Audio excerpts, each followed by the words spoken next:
No comments about my forehead. It's Ash Wednesday, Darren. I know. I already said it. I already said that because he did the same thing last year.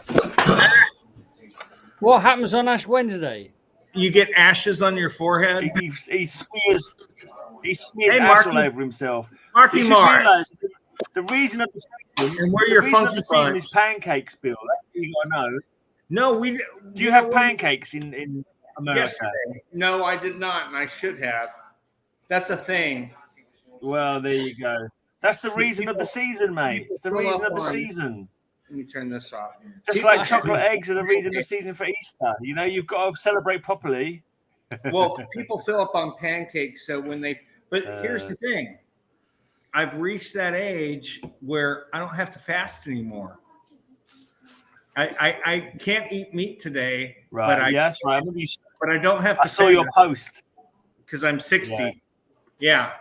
It's weird. And I just found that out this year. I fast every day. I fast every day, Bill. Well, you know, is a health fast. Oh, you eat fast. Yeah, that's not the same thing. Yeah. That's what you meant, wasn't it? Is that not what fasting is? Oh, cheers, okay. cows. What are you drinking, Marky? Mark, what are you drinking? No, Nevs. Bill, did you see? Bloody Bill, hell. did you see you sent Facebook into meltdown with your latest video? Bill? Did I what? What, Darren? Did you see that you sent Facebook into meltdown with your latest video? Which one? You don't know then. No. Well, you put on there something like, it's our Valentine's Day. We love our customers, but you abbreviated Valentine's Day to VD. Now the internet thinks you've got to go to your shop to get venereal disease. Well, come on, Dad. No, I did that on purpose. Just Oh, dear. I didn't realize. It's probably true, though. It's probably true. I mean, you might be able to get VD down here. It's kind of, I don't know. Virtual dick. Don't go there. Get a little virtual dick. Get a. Get your AJ said, Bill yeah, Store. we're going to give antibiotics away with every purchase. Goodness me, could this be industrial disease? VT a guarantee. Oh, that's scary. All right. So how's it going? Are we on yet? Yeah, We are live. of course. Okay, I had to run back okay. upstairs and I missed out. Welcome on everybody to this week's Geeky Black Weekly. We're three guys from Great Britain and two guys from the U.S. talk about comics and basically geek out. It's only us watching, Bill. You haven't got to announce it. There's no one watching. Well, so but if it's people just rewatch, us. Great. Stop wasting your breath. you're killing my buzz, It's always man. worth the reminder for the five of us what that Yeah. Well, Yeah, exactly. At So our it's age- reminding us who we are, where we're from. I And Yeah, my mom exactly. will be watching later. She can't. Oh, My someone's mom watching will now. be watching later. She can't watch at the We moment. need but, another yank on the panel. Right. No, Okay. we don't. We I'm got gonna to say some comics. This is my little mini haul I got today from my Facebook seller. It's the guy who does all your pressing, I think, Mark. Oh yeah. Or is it Darren who does the pressing for? I don't remember. Someone mentioned No, it's pressing me. from this guy. It's me. Yeah. Right, so we've got GI Combat. Yeah. Oh, that's a nice one. Hand grenade number cover. 53. John This Lacey. one practically pays for itself. Look, it was only 10 cents and you got a free 10-cent ice cream coupon.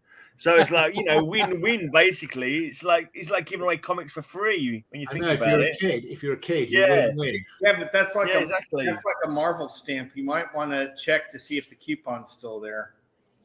That's got a Marvel stamp, you say? Ray doesn't care. I don't care really, no. Well, No, I care I about this one. It cost a I bit, mean- but I'll have a look at that later. Right, this one I've got for looking through a window for cover slingers when it comes onto the wheel. Oh, that's nice. It's on the wheel at the moment, but it's like when it comes through, it's a porthole. But porthole, window, it's all the same, isn't it? I mean, does it still count as a window? There's no glass in it, but well, no, I'm gonna show it anyway. I think if I'm on Cover Slingers, we'll have a good discussion about that. Is Yeah, a porthole probably. a glory hole? Right, Spider-Man Satana. Why do you do that, Kyle? Because I He can't can't. help himself. Hold on a minute. I can't believe we let that comment go. GI Combat cannot possibly have a Marvel stamp in it. It's It's DC, isn't it? He didn't say Marvel stamp. No. He said It like had, a it Marvel had an stamp. ice cream coupon Oh, that the you ice had, cream voucher. Yes, cool. That's that the you point. had to, Yeah, the ice cream coupon that might you have had been to cut out. And I was I equating gotcha. it to a Marvel stamp because Yeah. people cut out the Marvel stamps. That's Hey, what- Bill, you got some ash on your head. Yeah. It's Ash Bill- Wednesday. I'm making Bill, I an think you action might have had a myself. bottom wiping accident, mate. You're supposed to wash your hands afterwards and not use the same tissue to blow your nose with. Yeah. I'm sure that's right. A nice 100-page World's Finest. I 3 had- full-length nerve-tingling novels. I had to get Oh, up at yeah. 6 o'clock this morning to get these. How long does it Isn't stay that- on, Bill? get Does it the stay ash. on all day or all week? No, they'll probably come off. I mean, I don't take them off, but in sleeping and stuff, they'll probably come off overnight. So I won't have them Yeah. tomorrow, probably. It comes off every time he has a wash, so probably about a week's time. No, a month. I only wash every month. Smart ass. Whoa! What is it good Oh. for? No. Number one. Whoa! War number Dun, one. dun, dun. What is it good for? Absolutely nothing. Huh, say it again. I like the way DC have got GI Combat. I love and that They've one. got Star Spangled War Stories, but Charlton just like one word, war. That's it. Just one Oh, word. no, It's exactly war. what it does I on love the that tin, comic. whatever. Yes, Whoa! but Charlton paid And then we got a Twilight writers Zone. by words, so AJ used to be Navy, so he Yeah. You I'll- can short and snappy. We're only paying you per letter for that letter. I'll start collecting war books when they make them scratch and sniff. Okay. I love People the need a smell scratch. of fake napalm in the morning when I read my comics. You're so He likes the smell of Marines filling their breeches, basically, is what he wants that for. No, it's you can describe Right, and war finally, a to anyone. coverless. You can describe every aspect of war except the smell. You cannot describe that smell. So, Okay, well, I don't care to know the because smell you of guys war. are in the Thank you UK, very you much. don't know this, but So anyway, Kyle was the Marine, so he's basically Navy light. I'm totally BS. Mute, but he was just like Cruz. I'm Like, kidding. I kid. but basically, he watch was a out, Marine. Watch out, Bill. He could. He make was a it to Marine. Texas one day. I'm gonna get one of those calls tonight with that Yeah. high pitch. He was a on there, Marine, and so he tell could go you- cruising in his tell me work the life as well as his Marines know about- personal life. Yeah. Yeah. No. That's so funny. I just wanted. I cruise the oceans with many an anchor guys make clanker. me- Anyway, anyone else got some new stuff? Think you, Darren? Shall I tell you my story? Yes. The Silver Surfer Right. story. Do you You know may. what my story's about? Yeah.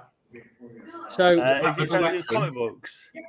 I went to buy I was getting frustrated because I'm not buying enough comics. So I thought, right, how am I going to get some more comics? So I had a quick sniff around Facebook Marketplace, which is not something I do very often.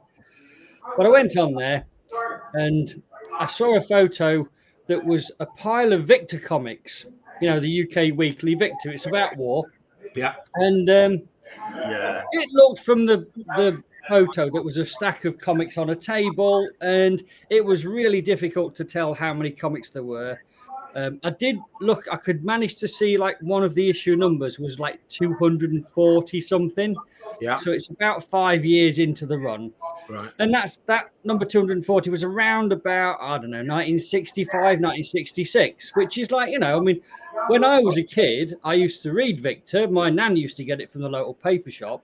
And over the years, mother just threw everything away. So I don't have any of them. And so while I've been buying comics, if I ever get the chance to get some Victor real cheap, I have done. So sort of a bit of a nostalgia sort of thing. So I've got a few different sets of Victors, like from the 70s and so on. But I was reading in about 1980 as a kid. And, you know, you remember this kind of stuff from when you're young. I just want. So back then, you know, I mean, it was this was in like 1980. There were no back issue shops anywhere near my village. I don't even think there were many back issue shops at all. So you just couldn't get previous issues back then. It was a not, unless you could maybe do swapsies at school or something. But I couldn't find anyone else who was reading war comics. So anyway, it's always been like for me, I'd like to have some old Victors. So back to where we started. So this lady put on this photo of some Victors, and I figured there might be up to 50 of them. They looked not in perfect condition, and it said £20, which is fairly. I didn't know whether she wanted £20 for everything in the photo, or £20 per comic. No, she wants £20 a lot. So what did you think, Mark? £20 a lot, surely. Well, I got in touch with her, and she did indeed want £20 for all of them. But I said I'd give her 30, right? Because I'd have been more than happy just to get a little blast from the past. Yeah. So I set off to her house. She was in Huddersfield. Yeah. That's and my old got stamping there. ground. So your old stamping ground, is it? And got there and knocked on the door. She opened the door, and basically one step inside the door were, them bags for life that we have from Tesco's, them green melon bags. So there were 2 green melon bags on the floor, up to the top with comics. And she said, "Here you go then. Can I have my money?" So without having a chance to look at anything, I was already happy that as long as there were some Victors in there. So I just gave her the money, 30 quid, and stuck them in the car, and off I went home. So I got home, stuck the bags on the table. And now remember, this was the evidence I'd seen so far was about 50 comics. Full of melons. Yeah, this donker melons. Yeah, about 50 comics. Like a comic on top. Like 2 comics on top. Underneath was all old newspaper. Just melon rind. What was the count of the comics you got? The count? Well, I thought there would be about 50 of them from around about number 240-ish. So, and I've sort of stacked them here the way they were. Can you see the stacks? Yeah. These were the stacks in the 2 bags, right? Yeah. And I'll take you through what happened. There's more than 50. To find out what I've got. Or like maybe 100. So, if we pop that one there, so I took this one off, and I was like, "Oh, no, that's probably not a good one to look at, but it'll do." So I took this one off. This was about number 240. This one's number 150, but the one I picked up was about 140. But as I picked it up, this was 4.5D. Yeah. Is my camera not clear today? Your lighting is a little funky, but your camera's fine. Oh, good. Okay. Good. Yeah. There we go. That's better. So that's number 150, January the 4th, 1964. And I thought, well, that's okay. 50. Oh, she said she sorted them into order. And I'm like, well, that's not in much of an order. So anyway, I took that one off, and I nearly died because this was the next comic. There you go. Oh, wow. Number 1. Oh, my God. Right, that was just awesome because that is 1961, February the 25th. Now, as far as Victor collectors go, they're all in the same boat as me. Finding a number 1 is like really hard to do. So this is a kind of weekly war collector's grail, okay? Beautiful. And then I'm thinking, well, she said they were in order. So let's see what came next. Yeah. Yeah. So these are now in exactly the order that I picked them up, right? Right, so I picked this one up. And I'm like, oh, no, it's number 39. But I didn't know whether to be happy or sad because remember, I thought they were in the 250s. So to find a number 39 was just awesome. So I was... I bet if she's got number 1, she's got the rest. Well, I thought, wow, this is really cool. So, by the way, she told me the story is her son has got autism. And he basically collects all and sundry, and he goes around charity shops and had found these in charity shops. And because of the way autism works, she said, he like goes mad on something, and then all of a sudden he's not interested. And so she's in a life of buying and then some years later selling whatever he was interested in, but he's no longer interested at all. And this was what had happened with these. So he said, Chuck, throw them in the bin, Mum. And she said, no, I'll try and sell them and get you a bit of money. And that's how it came to be. So 39, number 39. Next issue. Again, don't know whether to be happy or sad because apparently they're in order. Well, they are in sequential order. Number 51, 62. These are the finished. This is a colour story. It's a true story of men at war usually, and it starts on the front and goes to the back. But inside, you like loads of different strips. There's a bit of wear on the edges, but they're not too bad, do they? Oh, these are quite battered actually, Gray. In terms of yeah, these are quite battered. Next one, 51. Oh, that one's battered, yeah. And at this point, I'm thinking, right, okay, so what it must be is she's somehow got number 1, then 38 or 39, and then all of a sudden 50, and hopefully there'll be a run. I mean, look at this. This is proper battered, look. Yeah. Wow. I know you're going to have them all. I just have a feeling. No, this is, look, 68, and I'm thinking, my God, what have I done? What have I done? The ones in the photo were quite nice. There we go. Oh, no, he's gone again. Darren, at this stage, 30 quid and you've got Victor number 1. Your quid's in, mate. The rest is free. Yeah, right. Probably. Next one, number 69. So another jump. And I'm thinking, oh, this is a slightly better. It's still got a bit of a famous yin-yang issue. This could be the Protectors. 69. That's something I like to do with my 71 when Bill stops fantasizing about his 69s. Yeah, always. Hi, Nevs. 72. How you doing, man? All right, Nev. Hello. So at this point, I'm still not sure whether to be happy or sad, because if there was a number 1 and it's certainly not sequential.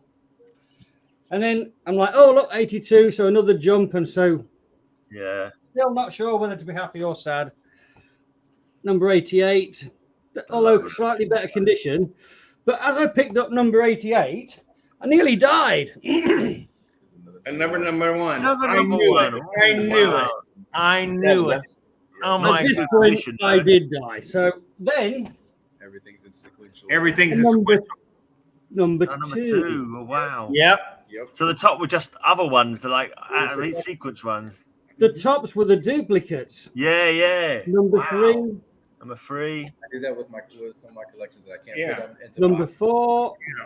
Cool. That's awesome. And this goes on. This goes up to about number 250. Holy crap! There's only a few missing. Yeah. So 5 and 6, I think we're missing.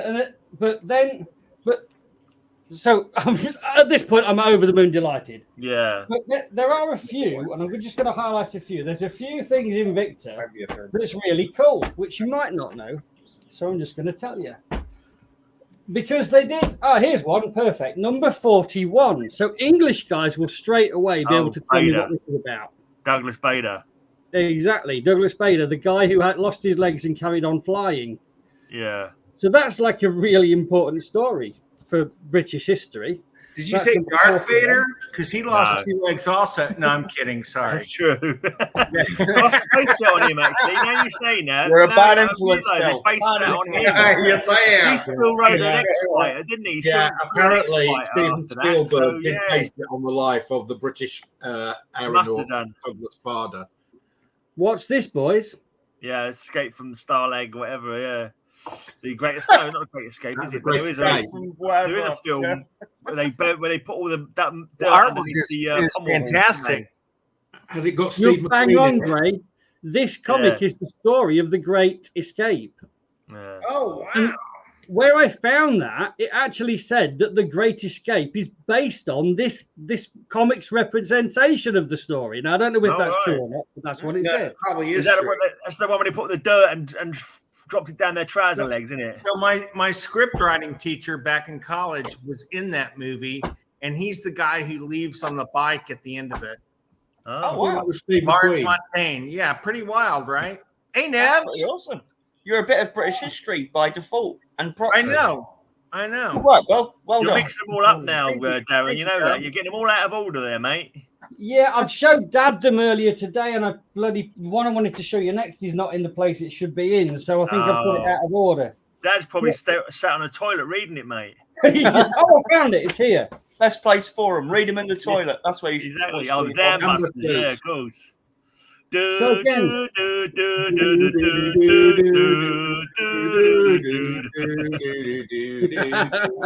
Well, it's like a Bank Holiday Monday on it today. You're talking about Bank Holiday Monday somewhere in the 1980s. Yeah. and that's actually not bad condition. Now, I would imagine, I don't know for sure, but because these are part of British history, I would imagine they carry some kind of value to them, but maybe not big more value. It's collectible Victor. amongst the Victor collectors for them ones, but you don't know really. Oh, Did you have a chance to ever see what the number ones are worth? What are they, Yeah, are they on yeah. eBay?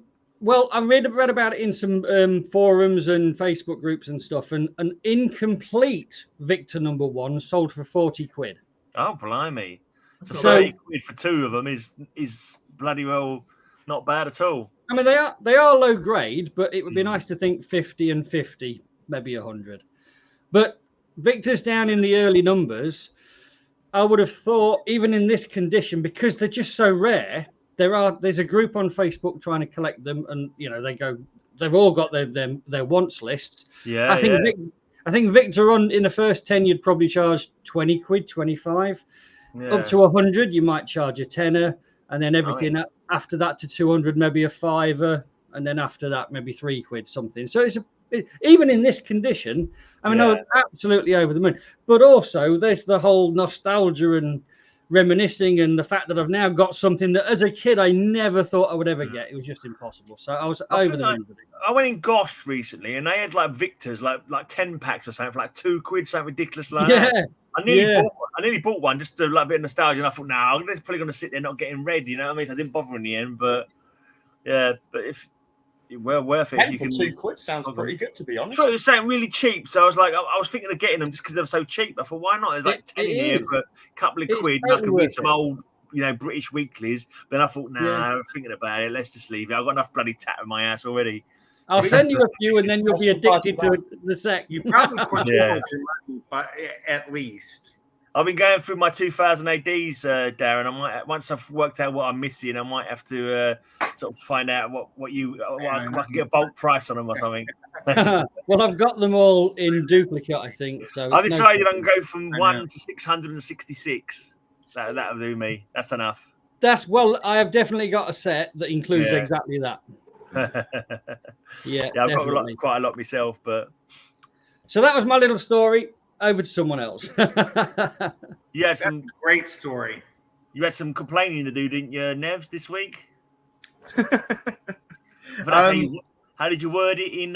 Well, don't say what I said to you on the private chat, because that will blow spoilers. the point of what I'm saying, won't it? So you shush, and I will start. You'll tell the story. All right, let me get you. It's not really a story. It's more of a. I have got some items to display, but I'm wondering if you lot who weren't privy to that chat, I'm not him. There we go. Can work out what the connection between the items is, right?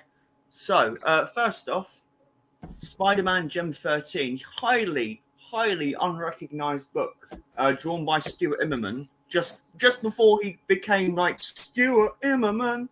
Like, it's just a fun little story of Spidey feeling a bit awkward because he still thinks he's a kid, but then he meets his actual kids. Right. So there's that. A bit of romance. Oh, hang on. That doesn't fit into me plan. So 2 shakes of a rattlesnake. X-Men manga. Right. So in the mid-90s, when Marvel were basically publishing anything that they could get their hand, any concept they could, they went, right, what if there was a manga and it was based on a really popular cartoon? People would buy that. And they did. And yeah, it is a really cool little series. It's one of those books that was desperately needed at the time, because if you wanted to understand X-Men, you also had to buy Uncanny X-Men, Ejectable X-Men, X-Force, X-Factor, Excalibur, Generation X. There was a lot, right? But if you just wanted a monthly X-Men comic, X-Men manga, and it was based on UK release? I'm sorry, say that again. I'm sorry, buddy. Is that a UK release? No, it's an American release. Just a print run of bugger all, really. Oh, well, because they're the other manga. Well, the manga. Bill, I know what you're going to say. Don't say it. Sorry. I have a point. Okay, sorry. I have a point. Next up, Incredible Hulk Superman. Steve Rude. I've seen that one before. Steve's coming to the store. Just wanted to throw that in there. I'm sorry, say that again. He's coming to the store and he's going to paint. He's going to paint in store. What? Yeah. You know what? We should cancel an episode and just do that as a live stream. That would be just like put the camera on Steve Rude while he paints. He would love that. He'd be fine with that, I'm sure. That is no. Much better idea. Bill, you got to get Phil to pay for flights and hotels for all of us, and we'll go and see it live. Yeah, come on, Dan. Yeah. Yeah, let me talk to Okay. Phil. I'm sure he won't. I've got a better idea, Darren. You sell those Victor comics, pay Yeah. for our air flight, and then we can all go over. I'm sure Right, we can get our 2 viewers to like donate to the cause. Then there's Wednesday Comics, this beautiful 12-issue experiment that DC did. They Which were all featured- Sunday this is like comics, kind of. here's a newspaper. Oh. Right. And my God, look at the size of this thing. It's gorgeous. You had pretty much anyone who's any good do this thing. I haven't seen that. Yeah, beautiful bit of funny. I ain't seen it either. Then there's the most recent series of Miracle Man. I've got to make picking up the final issues. I've got to say, I'm just going to sidebar my initial point with this, right? For the amount of time that this has taken to actually be released, for the redrawing of the artwork, which in retrospect doesn't really seem necessary, compared to the Golden Age, and I don't know how you lads feel about this, so I guess we'll see what we see in a minute. I've been a bit disappointed. Like, Not really. it's all right, but it didn't need to be a $6 comic, and we didn't need the additional pages with all the like extra art. That could have just gone in the trade paperback or something. This could have been a $4 comic, easy. And is young Joe Biden the model for that character on the front there? yeah, he is, Graham. Yeah, This was So, Joe like Biden. I have it's to- basically a story of young Marvel man realizing he might be gay, which might have been a huge deal in 1993 when I think this was meant to be published. But now it's just kind of like, all right, is there any more to Hey, this? now. And the art style, the Golden Age is Nevs, recognized for Mark Nevs, Buckingham Nevs, doing Nevs, all Nevs. this different stuff. Every Okay, issue I'm is a going to different disagree artistic with you. style, I'm and this is going to just disagree with you. I've read these. go on. I'm a big Miracle Man fan. Same. I actually thought they were very good because although you're right, the issue of being gay is no longer, but it is set with a character who is a British public school boy. And you know, I think it's a comment on how things were back then rather than about now is my view. I suppose so. It's just for the amount of time, it's like it's not the revolution the Golden Age was. No, it's not. No, and it's not. And the guys who are writing it and the guy who is drawing it are out of the age where they're revolutionary. You know, Well, when that's you're in true. this, But if this stuff was created at the time when it was, like, because all the art's been redrawn, right? And this is a script from 1993. that's so true. Yeah. this is basically money for old rope. Lots of money for old rope. Like, it's one of the most egregious. I mean, I do think the artwork. prestige I actually do like the art, the artwork, but I like the original artwork as well. So I actually thought it was pretty decent. I wouldn't give it a 10. It's all right. It's like the best Marvel comic out there. Yeah, That's like being big in Japan. Simpsons Treehouse of Horror. now, there you go. Long Now we're on to departed quality. Bongo Comics. One of the great. It's like what did they do wrong? They made really good comics based on one of the most popular franchises in the world, and people were like, "Oh, no, I don't want that. I really like the film. I like the TV show. I'll buy any bit of merchandise, but I won't read the comic." So it doesn't exist anymore. So I am getting to a point, but this was a particularly favourite issue because it's, you know, I can't remember what it was now. Oh, Eric Powell and Carl Baker and Terry Moore, which is basically the murderers. That's a good combination. And Hillary Barda. Penultimately, I don't have an issue to hand, which is part of my point, but there is a very good magazine published by Comic Archives, which is basically a retrospective on Screen magazine. It's called It's Is Ghastly. that about Ghastly? It's the artist? Ghastly, yeah. This is really good. Like, everything these guys do is really good. So I'm going to leave this up for a bit while I talk so people can kind of take in the image and hopefully screenshot it and order copies from themselves. Now, are all these linked? Yes. I can't work out the link at all. So That's good. Ghastly Graham Ingalls was a artist for EC. So I'm wondering if it centers on him or if they're just saying it's gas. I mean, No, it's just saying it's Ghastly. It's we can't use the word Scream. Obviously, EC and Scream have a lot of overlap aesthetically. So finally, and then I will explain the link. Again, I don't have a copy to hand, but this is an issue of the the old really good magazine, Comics International, the magazine that came out every month, and it's the easiest sell in the world. It sold better than most comics. We slapped it on the counter. People bought it and they didn't even realize they bought it. The reason this is significant Amalgam. is the amalgam thing. You're quite right, Bill. This focuses on the Jim Valent one. I thought the Dark Claw Bruce Timm version was better. But here is the link between all of these items. There is a Scream Omnibus, which is about to come out. The Amalgam Omnibus, Volume 1, has just been announced this week. Wednesday books came out in a big omnibus and is out of print. The Simpsons Treehouses of Horror are available in a big omnibus. Wow. Now, I should have prepared this a little bit earlier, but basically, an omnibus is about this big, right? An omnibus is a really big, heavy, expensive book that is shrink wrapped. Right. And the thing that bothers me about this as an ex-retailer, and my head will always be an ex-retailer, okay, is if Marvel and DC now have the final bit of the vault open, right, they can now put out all the Marvel and DC stuff. Superman, Spider-Man, Batman, Hulk, X-Men, Titans, all that stuff, Superman, Fantastic Four, all that stuff used to sell like things that sell very quickly, right? And people who didn't know, who weren't inculcated on all this culture, could access this stuff and just go, I don't know all this, but I understand who the JLA are. I understand who the Avengers are. So I will buy this trade paperback called JLA Avengers. It was really simple. And here's my problem with all this. All this amazing material, the Screams, the JLA Avengers, the Miracle Mans, they have all been segregated. And I use the word determinedly and deliberately, has been segregated off to this very niche customer base who have to know about the material in this format to buy it in the first place, especially if it's the only way you can buy it. Now, okay, you are going to make a shit ton of money on the first prints of those Omnibuy edition of the Superman, Spider-Mans, or the Amalgams, or the JLA Avengers. But then what? How do you expand this customer base? Because people who are unfamiliar with the material are not going to go from, I want Superman, Spider-Man, and I'm going to pay 75 quid to access it. It's just, that's not how it works. I mean, I used to have problems selling Jodorowsky and Moebius books in that format. And that is the peak of the art form. This is a paywall option for a very niche audience. And it does absolutely nothing to do to expand the reader base.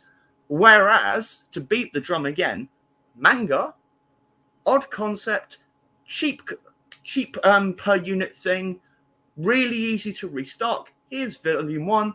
Demon Slayer keeps selling. Chainsaw Man keeps selling, right? And that is the peak of the problem with comic retail, is it is so insular. It is so short-term gain that it does not understand that having access to Scream in a format that everyone can access, not just the knowledgeable and rich, massively damages the potential for growth using that material. That was the link, and that was my problem and complaint. I will shut up now. The comic industry, as far as I can see, has always abused its fan base and tried to milk them for money at its own detriment, though. But people Look, care. and look at the state of it now. People care much more about manga now in general, internationally, than they do American comics. It's changed. It has, but because of that. This is the end of that process. But because of just what you said. So you're making a very poignant and point on, yeah, and it's true. It's true. Those days are over for most of that material. I don't think that's true. I think no. I mean, for people, no, those days are over for there to be an inexpensive way. Like they don't make the essentials anymore. They don't make the regular size black and white. So what I'm saying is, when you don't have something except, I think I'm tapping on what you said, but when you don't have something accessible like that at a decent price, how can people even get into it and know they need the omnibus? Right. And the omnibuses are not a cheap print run. Most of the prices of the Silver Age stuff, So how else do you do it? But limiting the low end and the low cost versions of these things is ridiculous because they're killing future audiences. Yeah. Well, I think they're killing today's audience. I think that's what I mean. And Right. future. It's such a library of good stuff. Yeah. And the fact that all of it is completely inaccessible except to the very determined and the very knowledgeable. It's just such short-term thinking. Like the Scream book is the comic that was literally banned by the House of Lords in this country, right? It's such a historical document. Beyond the material, the history around it alone is worth teaching to people. And if it was just like you reprinted the first issue into the magazine or something, then you go, hey, look, here's an in to all this interesting stuff. It's like, and it breaks my heart to see that these omnibuy tend not to be opened anyway. So you're basically creating this material that's going to be shrink wrapped, and then someone's going to be down a few quid, and they go, oh, do you know what? It's 2030. I can probably get 500 quid for that Scream volume now. Flogs it on, and that's it. So all this amazing stuff, you might as well just be blinking, like printing blank pages. I bought Scream #1 with my very first wages from my paper round. Awesome. When I was 13, I think.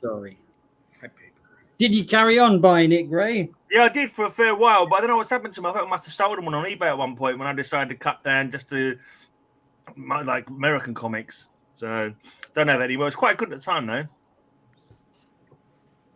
Well, it's got very early work by Alan Moore in it as well. Very early, actually. Like certainly pre-Marvel UK. Wow.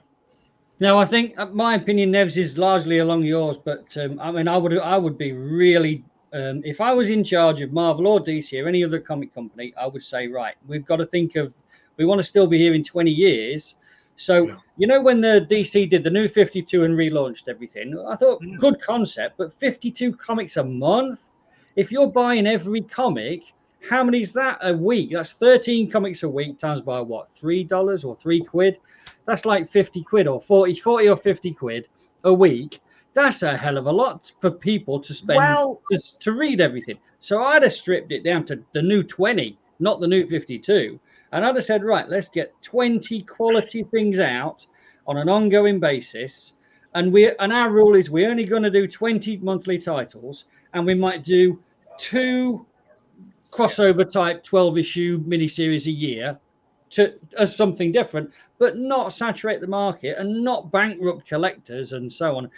And that way, you've got a 20-plus year stream of income on a modest level. And don't go nuts with variant covers or take the mickey on whatever the new gimmick is. And okay, I think what's happened to some extent is the ride of the event, you know, around about Avengers, Infinity War and Endgame. That was probably the peak of interest globally in what was going on. And I think on the back of that, they've saturated to try and get as much income as they can off it. And this whole superhero fatigue's coming down the other side now. They're still pumping it out, but the fan base is probably at the moment getting smaller. But I have got my fingers crossed again that once we get Fantastic Four and Deadpool 3, it'll start going back up the hill again towards Secret Wars at the end. So I have an interesting angle on the new 52 thing because, to use a common phrase, I was there, right? I was working in retail when that happened. I can tell you for a fact. So this whole 52 thing kind of becomes relevant when Dan Didio, in his eternal wisdom, decided to declare, while Flashpoint was being published, that once Flashpoint was finished, the DC universe, as you knew it, would be over. It would be done, right? And the new 52 was the beginning of a new universe, to use a cursed phrase, right? And what happened?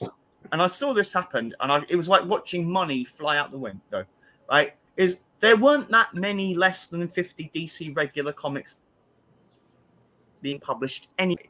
So that transition from whatever it was to 52, it's maybe 48 or something. It's not a big deal.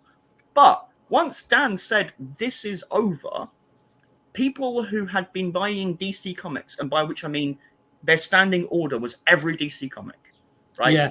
Every title, every miniseries, every crossover, they would just blanket Like, Yeah. we will give you a box of this month's DC, and you will give us your credit card, and there will be no thought process whatsoever. This is just how this works, right? Yeah. And then Video said, this is over. And do you know what happened? They cancelled their standing orders for DC Comics. Yeah. They just blanket like, well, if this is over, then it's over. And then Yeah, what's the point? What's the point? Finally, I don't have to spend all my money on comics, they would say. Yeah. And there was a very brief window, which was literally maybe 6 weeks at tops, where all the DC stuff, especially the top end ones that you would expect, like Superman, Justice League, were doing really well. But then the novelty wore off. Yeah. And not only had they alienated those people who've been buying this stuff for decades, but they also lost a significant amount of people who just went, I don't really like it, to be honest. Yeah. And then they bloody did it again with Rebirth. Of course they did. It's And the diminishing number returns, right? Like, so previously it was 6 weeks. I don't think that it even lasted a month. And part of that was because they put Rorschach in there, and everyone was like, you've done what? All right, let's see where this goes. Yeah. No, I think that, look, comic retailers know that number ones sell 10 copies instead of a regular issue, 1 copy, because speculators go picking it up like crazy. So every time they can bring number ones out, they're going to get a massive boost in income. And that's what did the New 52. That's why they did it. That's why they did Rebirth. And that's why they do it every single time. But for longevity and not taking the piss out of customers, just pick your titles, sequentially number them forever. If it gets up to number 6,000, fantastic. Then people know where they are and they know what they're going to collect. They can set the goals with enough income to make achievable gains. But, if you go out hunting, like it was like Amazing Spider-Man or something, like 6,000 variants of number 700 or something stupid. I don't know. That's absolutely crazy. I always, and I will just restate this for the sake of annoying the sort of collectors. I always say with variants, right? Save yourself a shit ton of money. Buy a regular copy, and then just go to the publisher's homepage, find the variant you want, download it, and you've just saved the money and the space in your house. Yeah. You still own it, right? You've still got it. Excuse me, which comic has not been relaunched with number ones and is the longest single running title? I don't know. Cerebus? No. From DC and Marvel or someone else? No, anywhere. Anywhere. Cerebus? Commando. No. 2018. Cerebus Oh, was- 2008. No. Beano is on issue 4,223. Beano. Yeah. Yeah. Isn't that what Dennis the Menace first came out in? The British version? Yeah, the British Dennis, yeah. It's never done a relaunch and said, here is a new Beano number 1. It's just carried on going.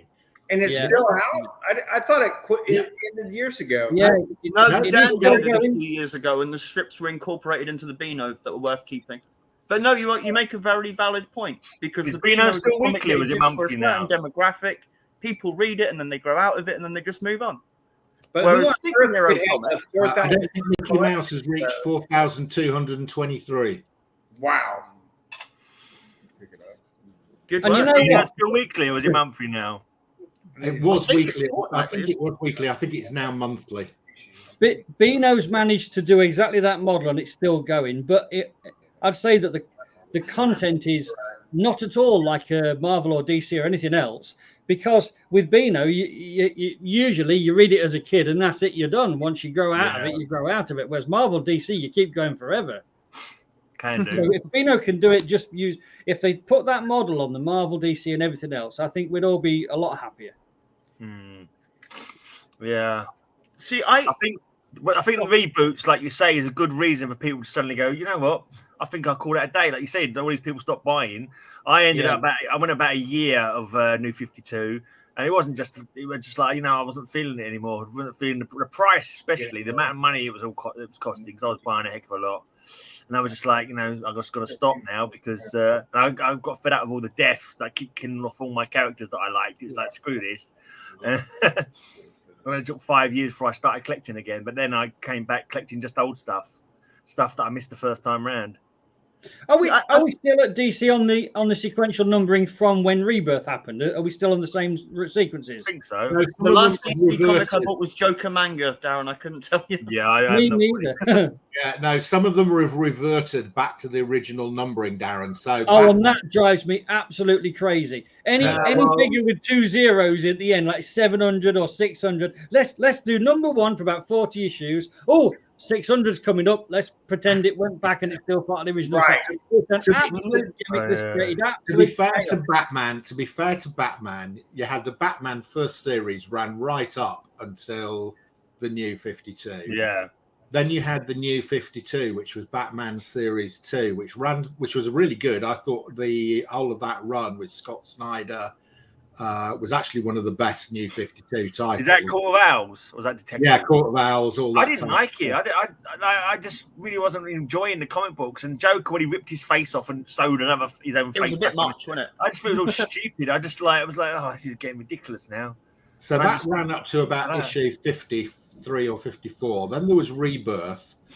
And the Rebirth, they then said, okay, we're going back to the original numbering system. Yeah. So you've only got Series 1 and Series 2 of Batman. There's only 2 series. Whereas with Spider-Man, anybody can keep track of the number of series we've had on Spider-Man. So the first series, the first volume, lost 414 issues from about 1962 to 1990 something.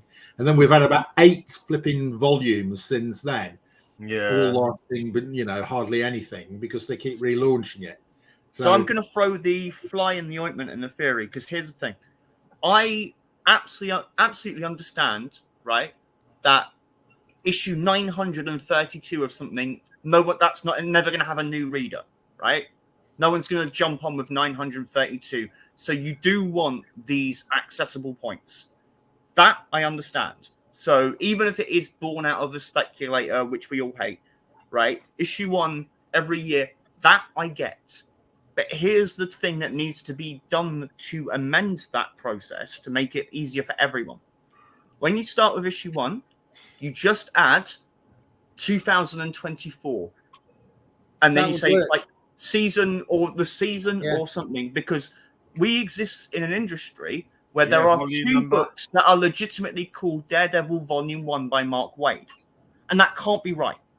That has to be a signifier of things not making sense. So relaunch every year. If you want to pretend it's a TV show and it has seasons, that's fine.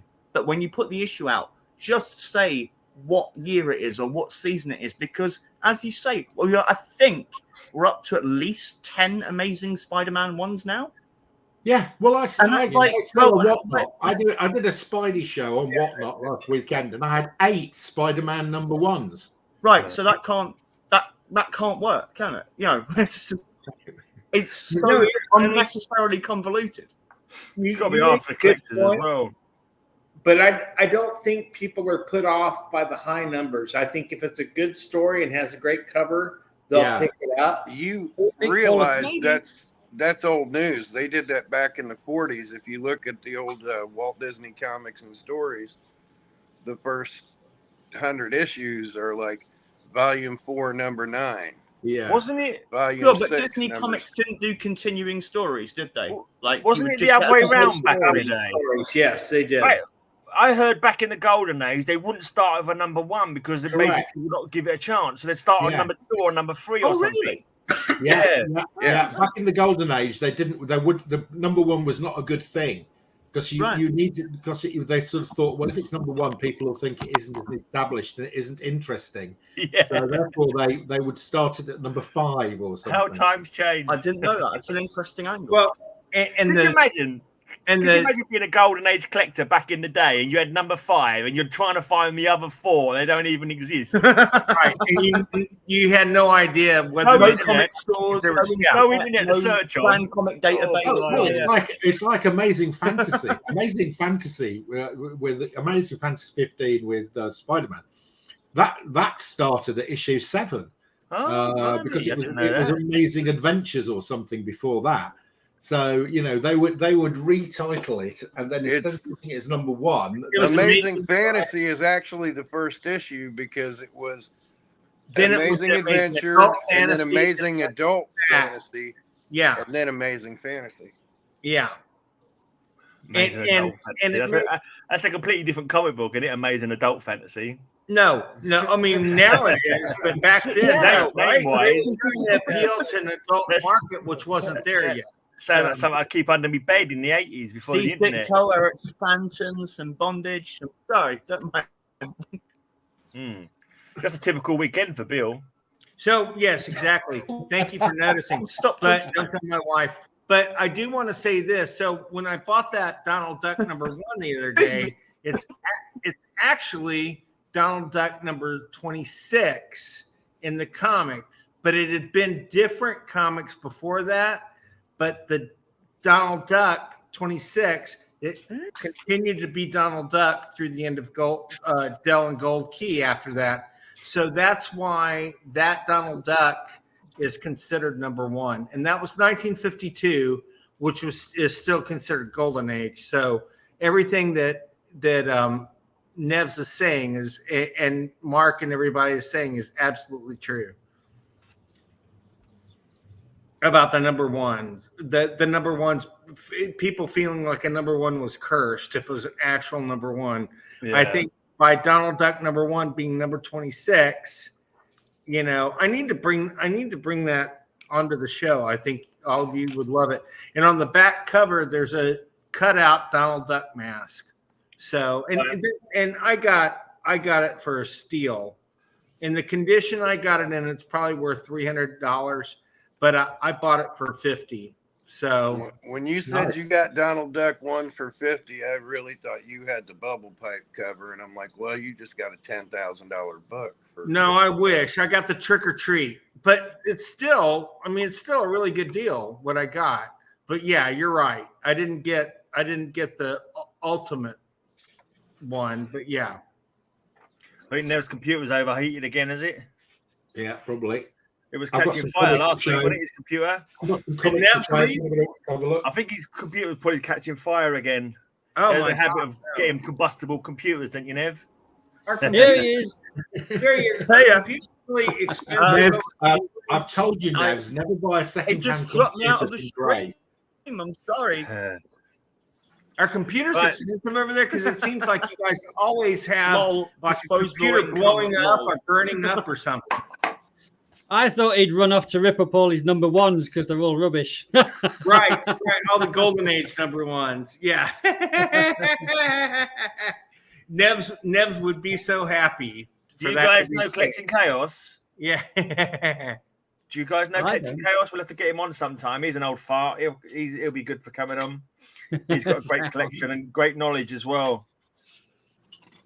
I think Nevs, are you there? Are you frozen? Get him on sometime. Be a fellow, another American to the fold if he joins. I've just checked the ice cream voucher is still there. Oh, great! Fantastic.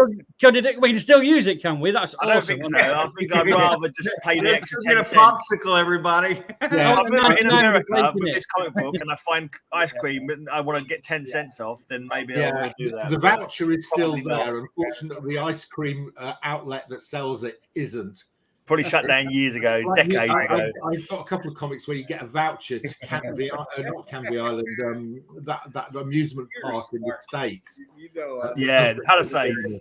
Yeah, there's a big one in here for that as well. The Palisades amusement park. Superman. Palisades Park. Now, who wrote that song, Palisades Park? No idea. I didn't know it was a song. I thought it was an amusement park. It was Chuck Barris wrote it. Chuck Barris, yep. Who the guy was from the Gong Show. Yeah, Chuck Berry. Chuck Barris. Chuck Barris. I know. Chuck Barris. And Chuck Barris created the dating game, the newlywed game, $1.98 beauty pageant, and Gong Show. And he made all crappy shows that we never got in the UK. But he made millions. Oh, you're lucky. So, yeah, Gong Show was actually a lot of fun. I think you might have had a Gong Show. It was all high culture stuff then. Yeah, I'm going to choose something random to show something. Lowbrow. Oh, I'm going to show some comics. Here we go. Go, Mark. This is Heroes Inc. Presents Canon. This is a Wally Wood comic. I have 10 copies of that. Yeah, this is Because Now, the call on warehouse the other line. side because your What's name's that top covering right up the box? bottom. Draco Man or something? Yeah. What's that Those- top right box say? All those high grade ones flooded the Dragonella. market because it was a big Dragonella. warehouse find. Like But I 10,000. have number 2, which is considerably rarer, and it's Yeah. black and white interiors and came out 5 years later. And it even has the Punisher in it for some strange reason by Howard Chaykin. Yeah. Yeah, this isn't a rare book. Yeah, it's quite easy Well, to find. they printed like 10,000 copies initially, and everybody wanted it, so they printed a whole bunch more, and then just left them in a warehouse and found them 40 years later. Oh, okay, that explains why it's quite common. And And they're they- always high grade. What is not common is trying to find the other issues of Canon by Wally Wood, the ones where it gets a bit dirty. They're a bit more difficult to find. Right. And it gets dirty in the second one because it's black and white and it was not comic code. Yeah. So, yeah. This is a series I've decided to try and collect to go alongside my SpongeBob. No, wow. Pinky in the brain. Pinky and the Pinky Brain. and the brain. Two guys I would love to have on the show. Like SpongeBob, you'd think these are cheap. They're not. Again, low print runs, and kids got them and destroyed them. So I want to try and finish my Powerpuff Girls run. Yeah, that was Maurice LaMarche and Rob Paulson. I could probably get both of them on the show. Problem is, they only talk about like cartoons instead of comics. But well, that's all right. Yeah, they're Pinky and the Brain, one of my favorite cartoons. Really like Pinky and the Brain. It was quite fun back in the day. I've met both the guys who did the voices, and they're two of the best voice artists in the business. Absolute sweethearts of human beings. Yeah, Maurice LaMarche and Phil. Rob Paulson. Phil McCavity. Rob Paulson. Yeah. And just great guys. Here's some interesting ones I just got. It's not Bend Over and Phil McCavity then. Oh, wow. Look at that. Ha! I know that cover well, but You do know that cover well, but you don't see it in this format. What language is that? Is that Brit? Spanish. Is that Spanish? This is the Spanish version of X-Men. Why Patrula? That's not men, surely. Well, I don't know. X-Men Hombres X. Yeah, I think yeah. Patrula is people, though, so they might have been going with a broader like, people rather than X-Men. People. Yes, yeah. People, Patrula means people. And it's a sort of magazine-sized format. Quite nice. Interesting. Got a few of these.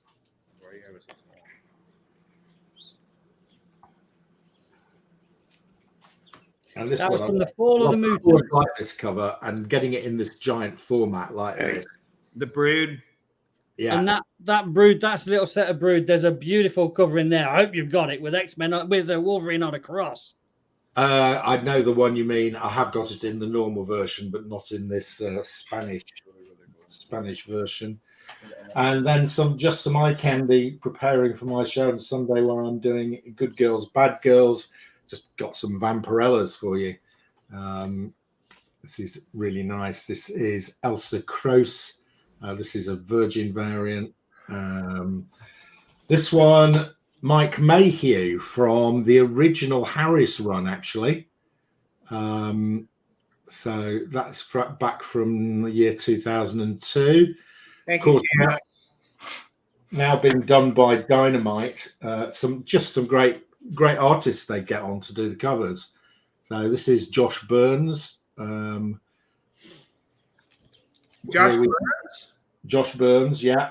This is my friend Josh Burns. Well, he's an EC. He's an E. Okay, now I got to find out. Might be probably a different guy. This wow, that's is beautiful. Yeah, this is an artist called Leslie Lyrics, and this is a 1 in 25 variant. Oh my God! This is one of the really hot artists, and the thing about Dynamite is they get all the really good artists coming on doing it. This is almost like Gone with the Wind, isn't it? This is an artist called In-hyuk Lee, again a 1 in 25 variant. Oh Frankly, God. Mark, I don't give a damn. That's good. Gone with the lap dance. This one is an artist called David Ryder. And again, this was a MegaCon 2023 exclusive. And then finally, one of my favorite artists. This is an artist called Carla Cohen doing Vampirella. So there you go, bit more candy for you. That's it. So we just got these in. And we haven't done anything with them, but there's five British ones, aren't they? Marvel UK. Yeah, this is basically G.I. Joe, but the UK. Yeah. And we probably have 15 issues here between the 3 bags. That's from the toy line, isn't it? Because over here, the toy line was called Action Force. But was the toy line called G.I. Joe then still in America? Yeah. There used to be a bigger G.I. Joe, didn't it? It used to be a bigger toy. Yeah, our Action Man. And then they went all small, didn't they? Figure, and then they made him down to 3 inches. That was Star Wars that made that a thing, wasn't it? Star Wars made that a thing. I think there was also what's it called? A dearth of material. And macho men didn't want their kids playing with Barbie dolls. Yeah, it was all about quite literally. They didn't want their kids playing with Barbie dolls. They'd rather have boy dolls with machine guns. Action. Yeah. Dynamite readers don't actually read the books, Chaos. They just look at the covers. They're not for reading Dynamite comics. They're just for looking at the covers, mate. Yeah, the interior. That's what Mark does anyway, I'm sure. A lot of sense with Dynamite, but Dynamite. I've hardly ever read them. I grew grey. It's purely about the covers. No, it's absolutely true. Sorry, sweet, no worries.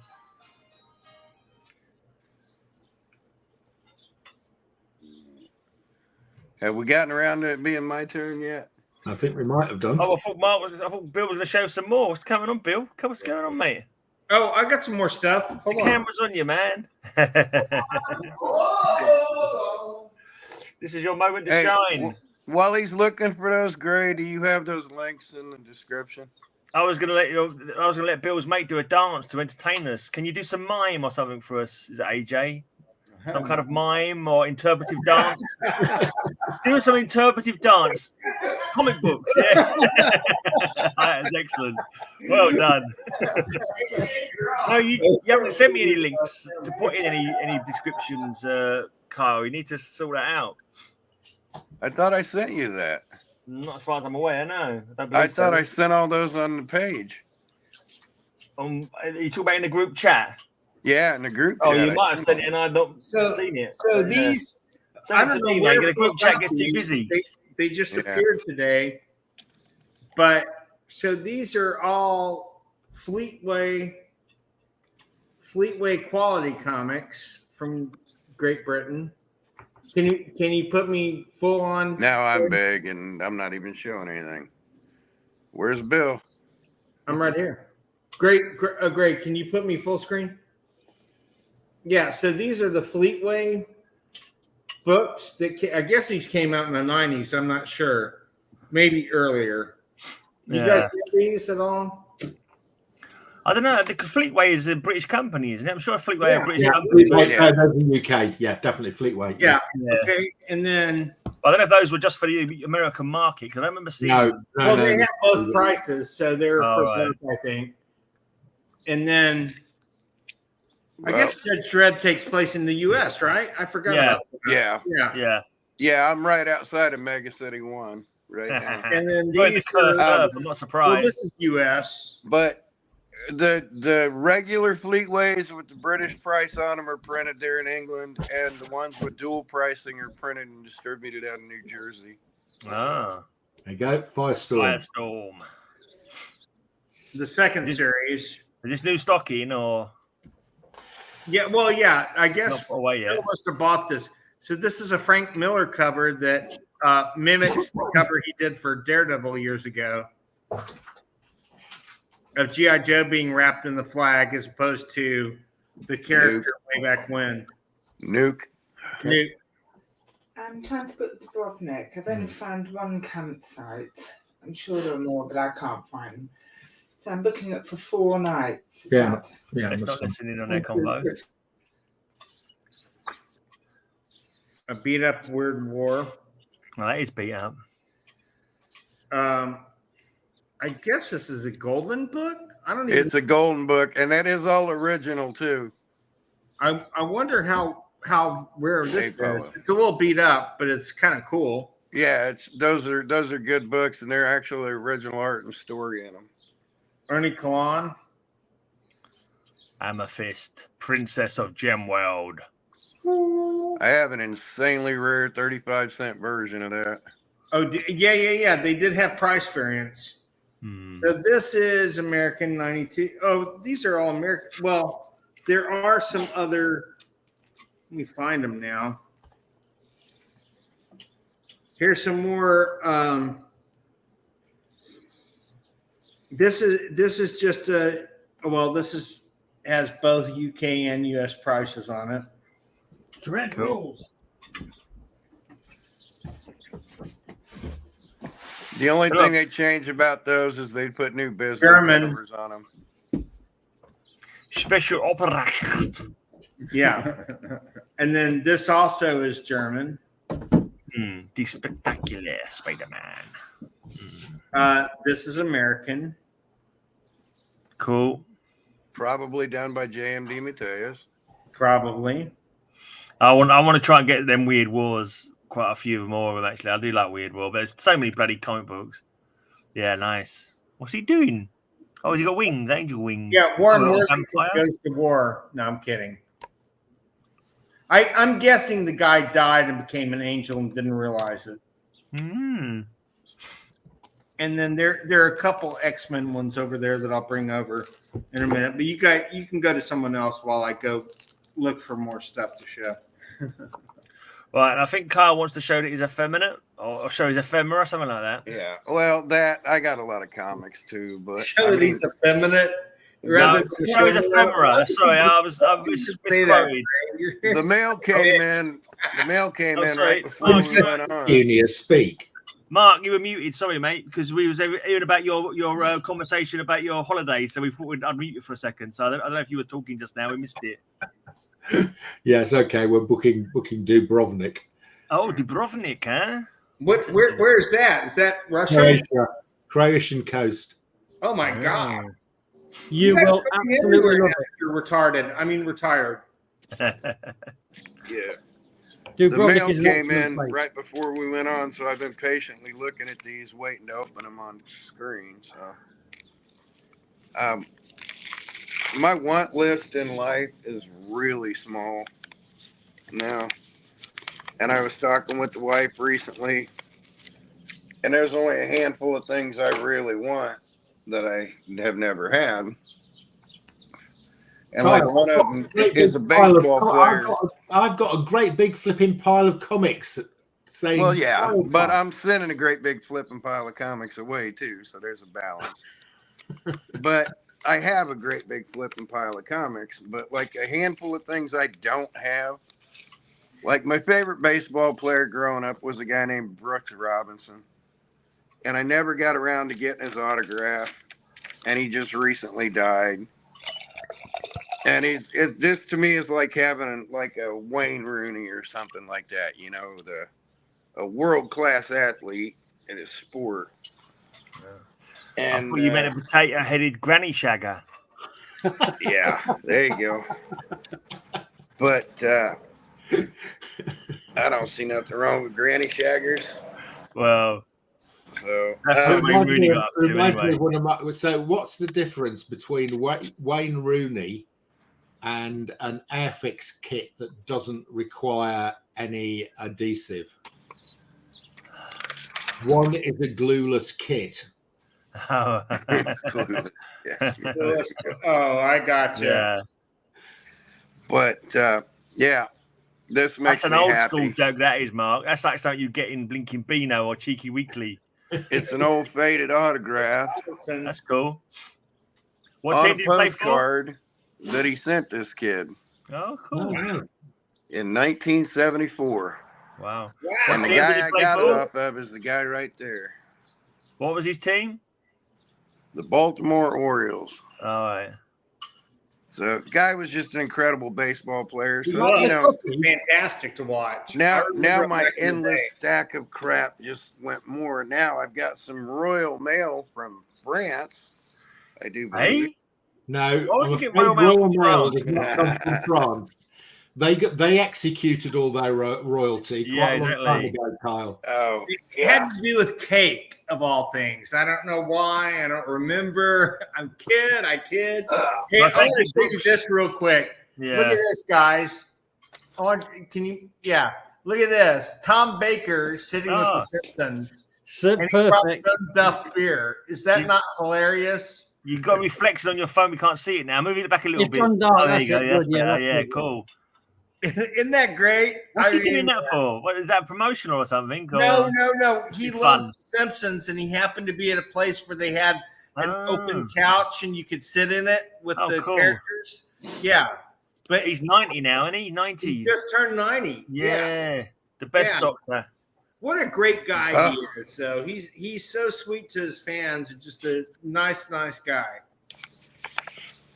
How many of them beers you drink a week? Not that I'm having an intervention or anything, Bill, but you seem to drink quite a lot of them beers. Yeah, ask AJ. It's quite a lot. He tries to count them and then loses count. So Is it not like 3 in the afternoon where you are now? Yeah, but I mean, I'm working. I've only had one as far as I'm not working. I'm just drinking my beer while I work. What you're forgetting, Gray, is the huge quantities of purple haze that Bill gets for free for promoting them on this channel. It must be. It must be. I wish. Trying to send me a crate so I can try them at least. I've been their unofficial sponsor for years. I've been drinking it for over 20 years. When's your birthday, Bill? You have to send us all a can each so we can toast you on your birthday. I will indeed. Well, What's the fair bit though? Actually, that'll be May 19th. Yeah. All right. Actually, I might have to look see if I can buy it here. What's the brewer? Abita. They're based out of New Orleans. Oh, so maybe they export it. I'll have a look. You can, Greg, because I actually had a look. I was going to buy some for myself, but it's not like a supermarket brand or anything. It's one of these, like some guys imported a crate and he's selling it like £10 each. Oh my God, that's ridiculous. No, that's not. Maybe not. It's good. Maybe But I wouldn't pay £10. I wouldn't pay $12 for it. I'm going to have a look now to see if I can find some in the UK, so I can come on one day and have. Maybe I don't want to have that Bill experience. You share some more, Carl? Come on, Princess Petunia. Just waiting. The stage is yours. Just waiting as things go, having a laugh. Yeah, this is a package from Middlesex, England. I thought the guy in France said he was mailing it via England, so that's what I thought it was, which changes other things I brought out. But got this from my wife. Oh, the monkeys. Yay! That's a great one of the 1967 series cards. Got that from my wife. Got this, and I meant to actually bring these cards down to show them off. I have most of the 1958 set of You'll Die Laughing. Jack Davis art? Yeah. Yeah. Except this is the 1967 reissue? British version of it. Oh, my God. I was like, that's not number 55. This is like card number 13 in the original set. So what's the name of the Great Britain company?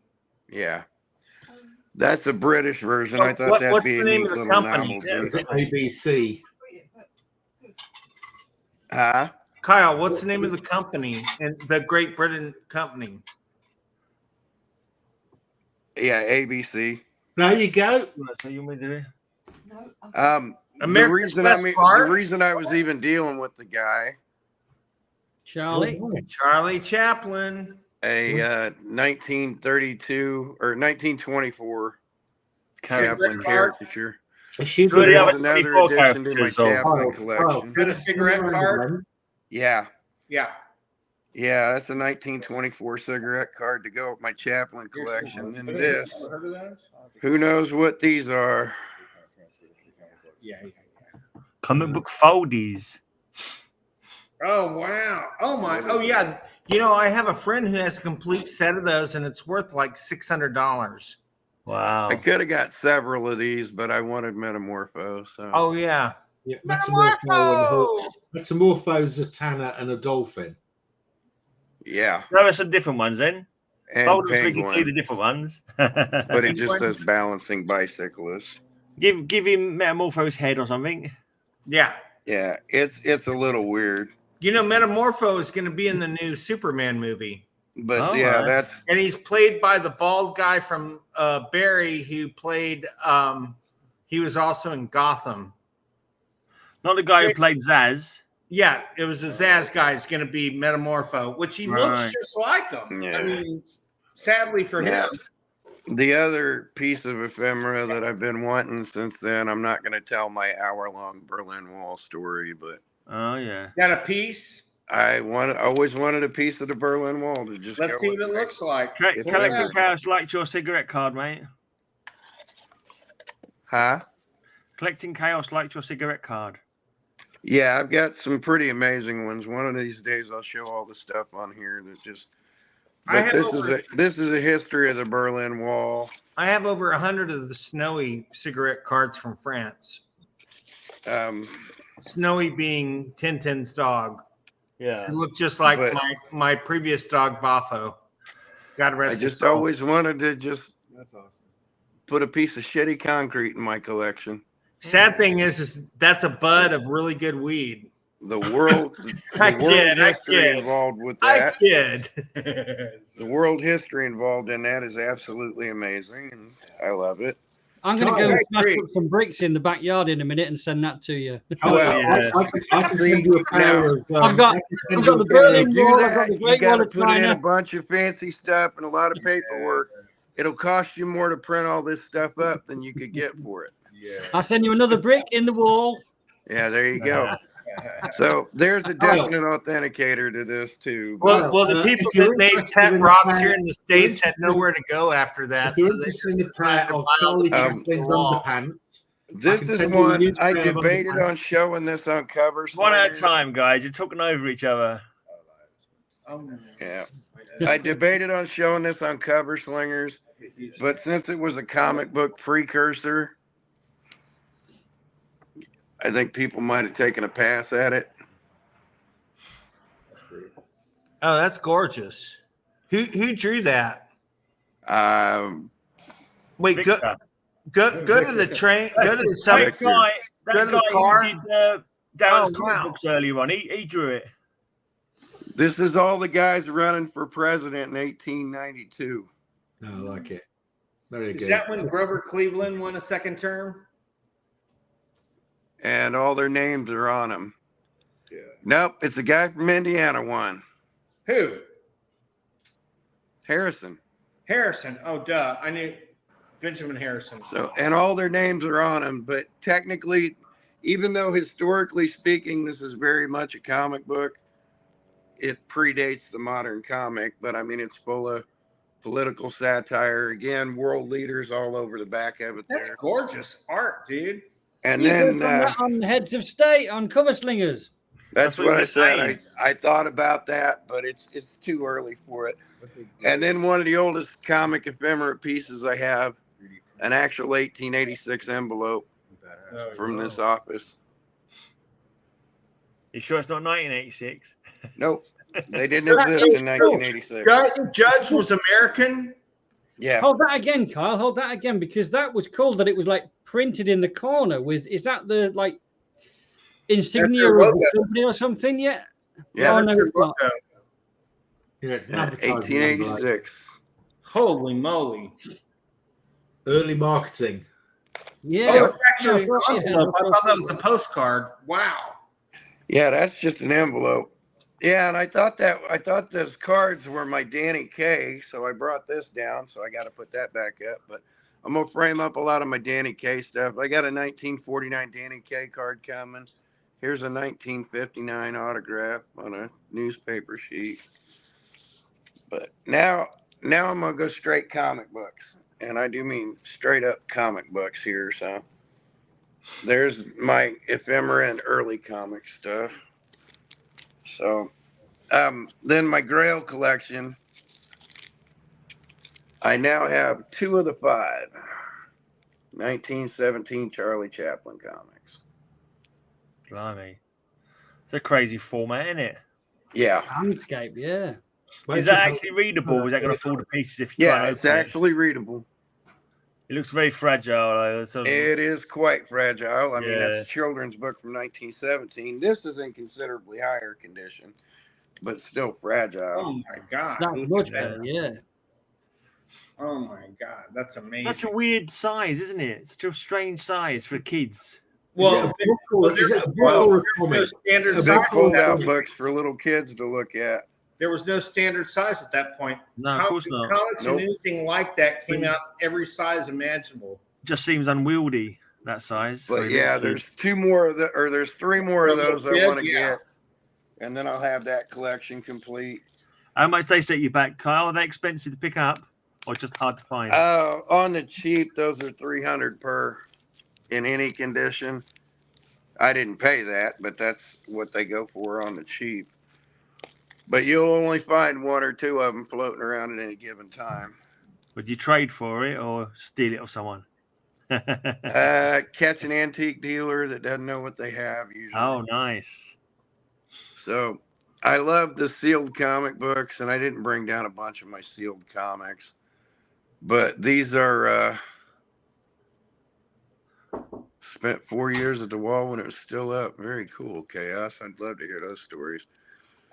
These are 1989, 1990 still sealed bags, Racer X, Alias Stranglehold. This is when Ray was showing his Now comics. And I don't remember what's in the middle of this one, but some kind of something that has to do with what the hell, Speed Racer. All right. But yeah, I was tickled when Ray pulled those Now comics out, and I just got a stack of these sealed ones. There's a Green Hornet. Again, a 35-year-old sealed pack, original Speed Racer series. And I love stuff like this. Of course, it's not on the comic. It's on the bag. They were selling those for 97 cents at the little store at the time. Then we got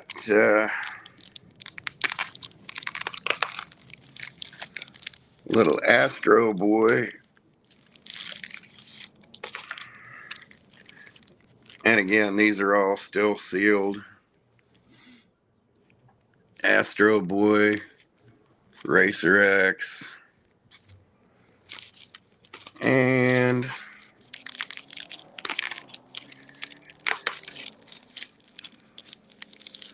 one more. And again, I got these dirt cheap, so I couldn't pass on them.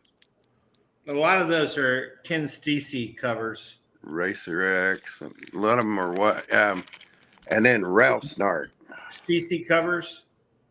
Yeah, Ralph Snart Adventures. And there's like a little bag handle there, but yep. So 4 more sets to add to my still sealed collection, even though I started letting them go. I sent off my Star Wars one to Mark. I've sent off a lot of them like that, but I still kept my Hulks and stuff, but I wasn't going to bring all those things down. But yeah, still sealed books. And then, yeah, that does me. That's my show and tell for today. So,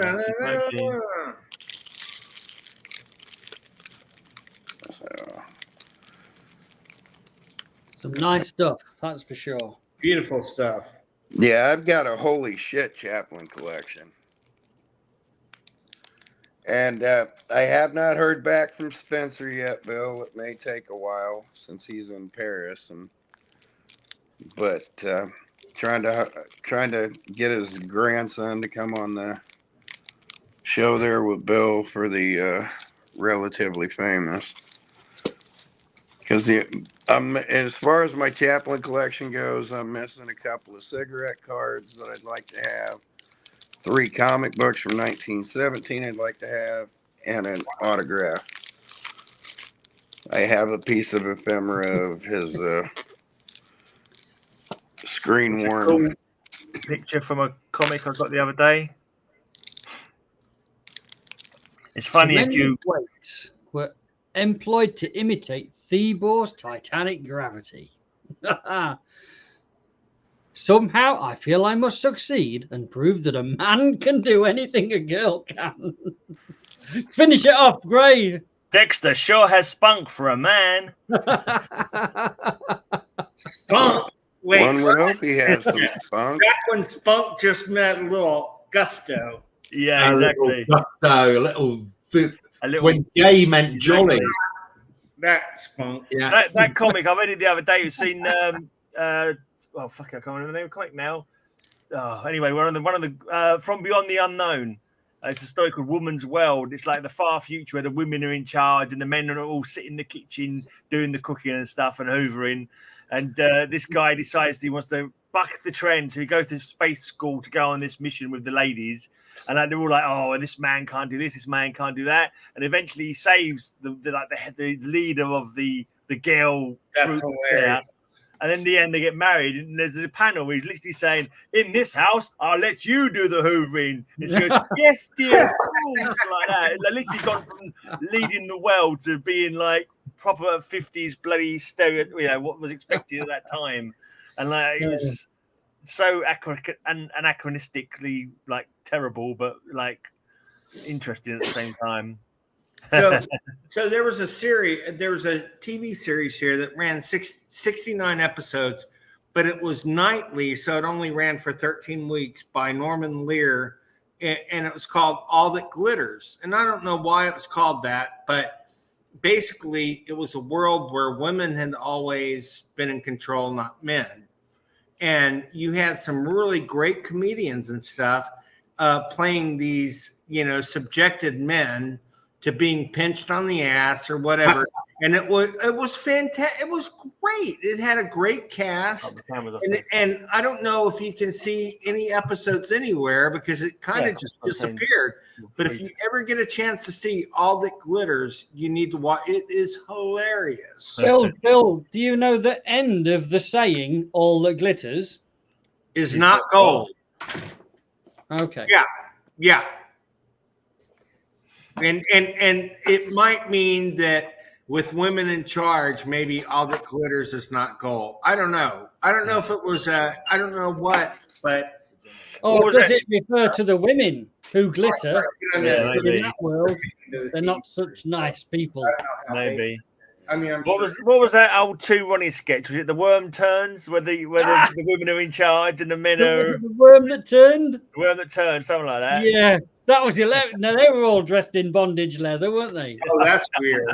That's really strange. They didn't go that far in this one. Yeah, you should look that up, you American dude.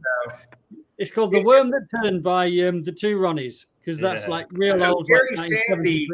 Gary Sandy, who wound up being in WKRP in Cincinnati, he played a main role, but he was like the good-looking secretary in the office that had probably screwed all the women of power in the office. And it was funny. Then he became like the normal guy in WKRP. Like he was the only one who was somewhat normal. But in this, he was the one who was, he had the nice ass and all the women were after him. And it was really funny. But hey, Bill. Yeah. Do you know what WKRP in Cincinnati was based on? It became FM, wasn't it? It was based on something very specific. What? WNAP in Indianapolis. I did not know that. Yeah. Johnny Fever was based on Adam Smasher.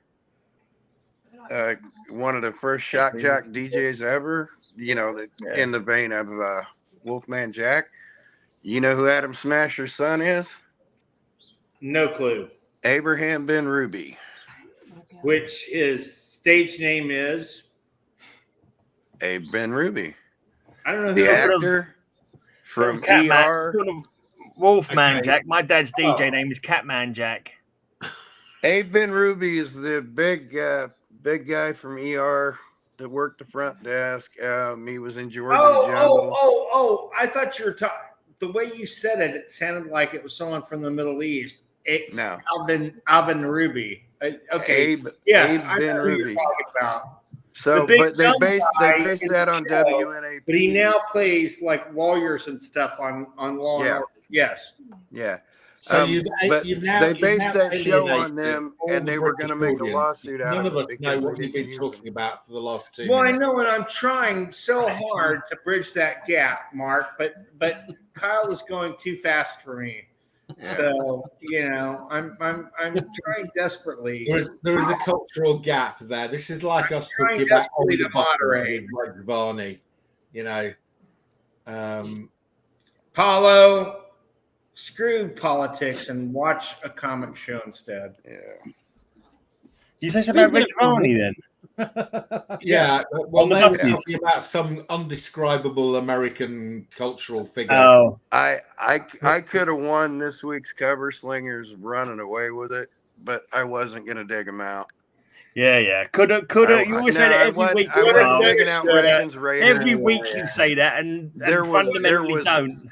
There was nothing right wing I was going to put on. There was nothing right wing I was going to put on.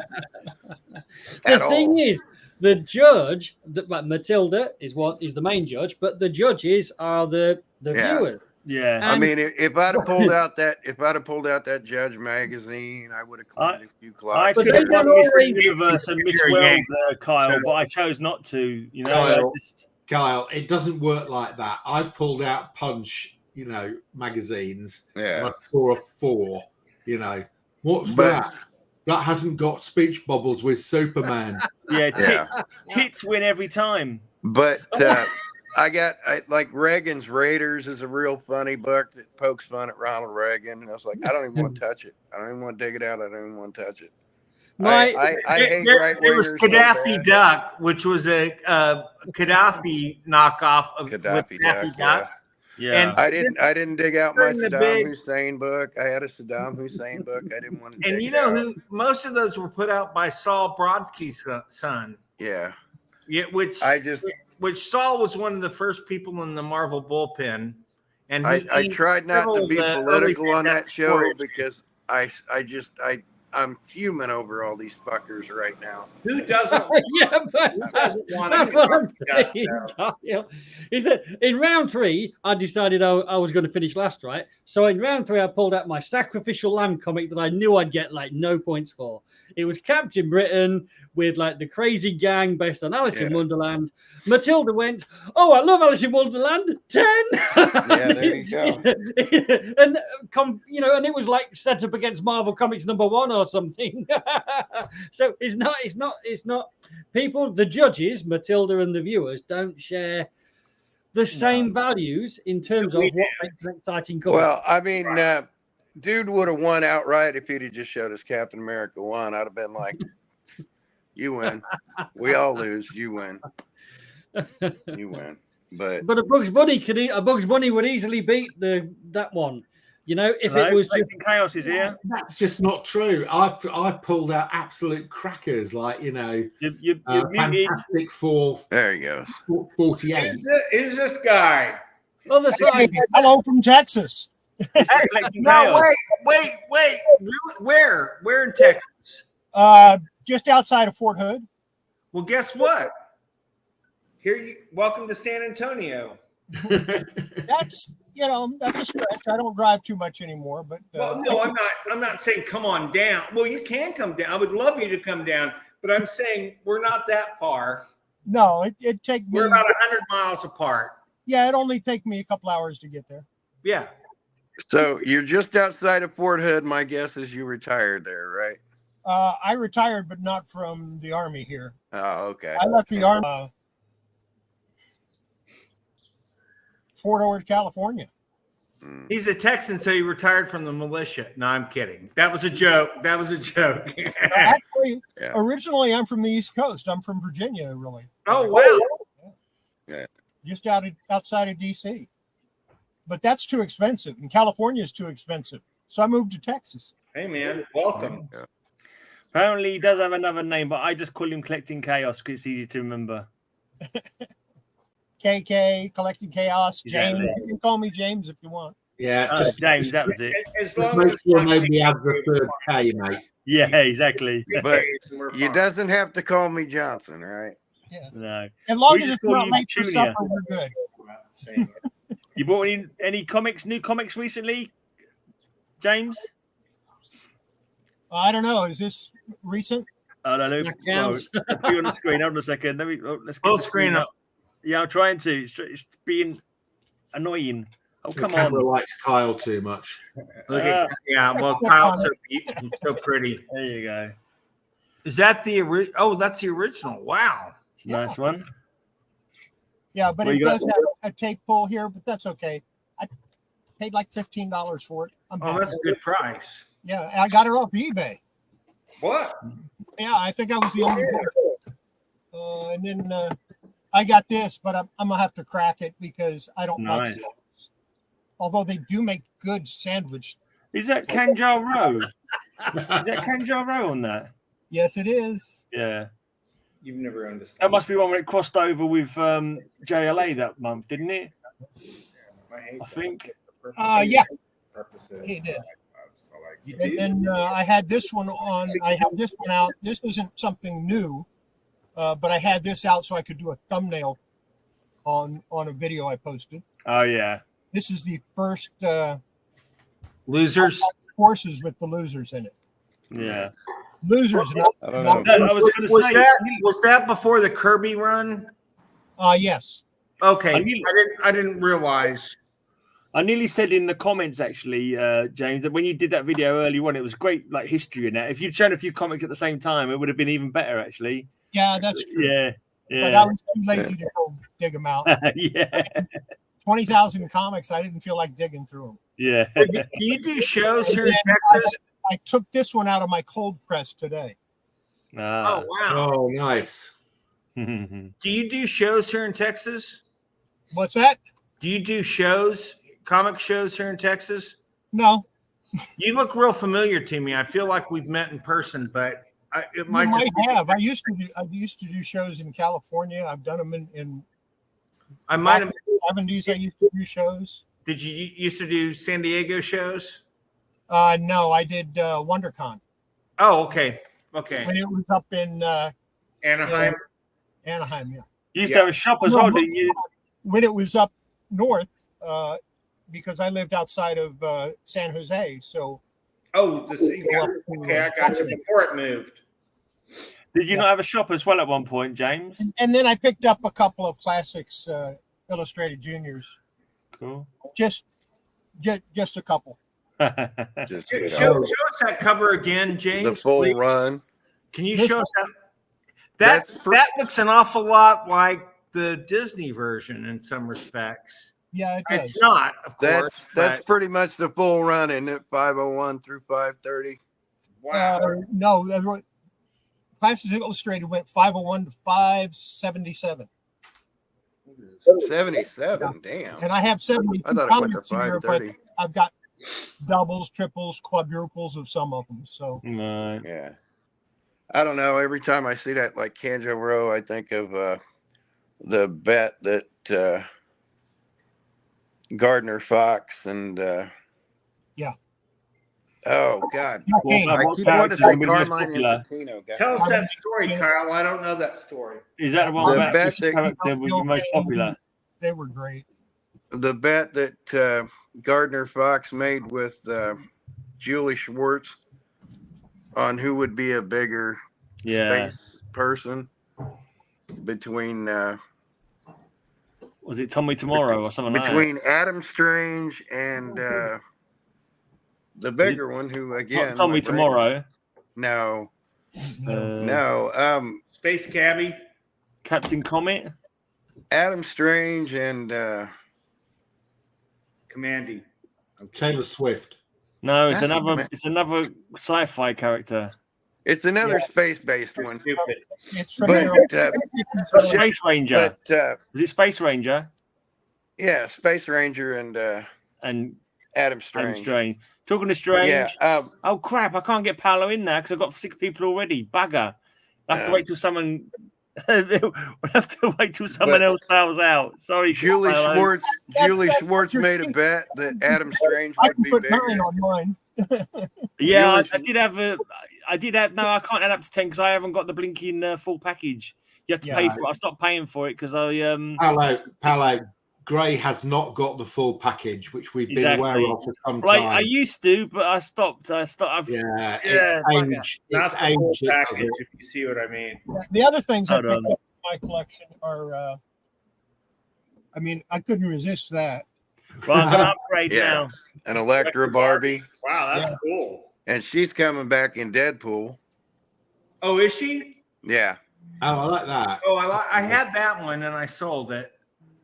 And then I've got the Wonder Woman. I've got a couple of Wonder Womans up there. But I have the invisible jet, the pop invisible jet with her in it. I gave it to my wife.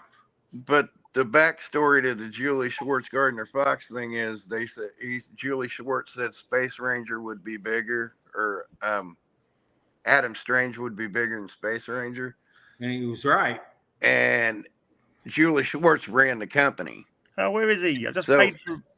Every cover with Space Ranger, he'd approve a shittier cover and have a bigger Adam Strange cover, and they ran it for like 3 months. Come back, And pal. Adam I Strange just ran away upgraded. with it. Come back, pal. I just upgraded. I just paid $25 to get you on the stream, so come back. Gardner Fox did a lot of. Whoa. Oh, look. Champ. Gardner Fox basically created the. Hey, It's going to be a first ever. how long does that $25 cover, Gray? A month? Yeah, it covers a month. Hey, It Paolo! covers a month. Paolo! Yeah. Finally! Hey, Mr. Paolo. Costa. Hey, Paolo. Foreigners correspondent. I had to pay $25 to get you on, but you're worth it, mate. Very quiet. Turn your mic Can't up. hear you.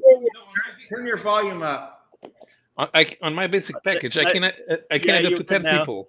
But There you are. what I can't do is have funny sayings, funny captions on our names. That's what I can't do that. Oh, okay.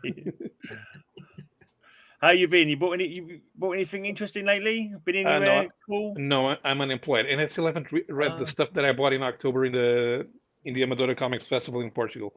You're not working on the car blogs Are you anymore, in then? Portugal, Paolo? Yeah. I think I've asked you that a million times. Yeah. In the chat. I apologize. I You forget. You collect mostly the trades, don't you? In English, yes. And everything that's made in Portugal is a graphic novel nowadays. We don't have we haven't had any. Go ahead and say it. You don't carry floppies.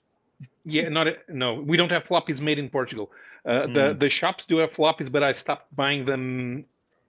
They just weren't doing it for me. We're started gonna say going bye to the to shops. AJ. Okay. Bye, AJ.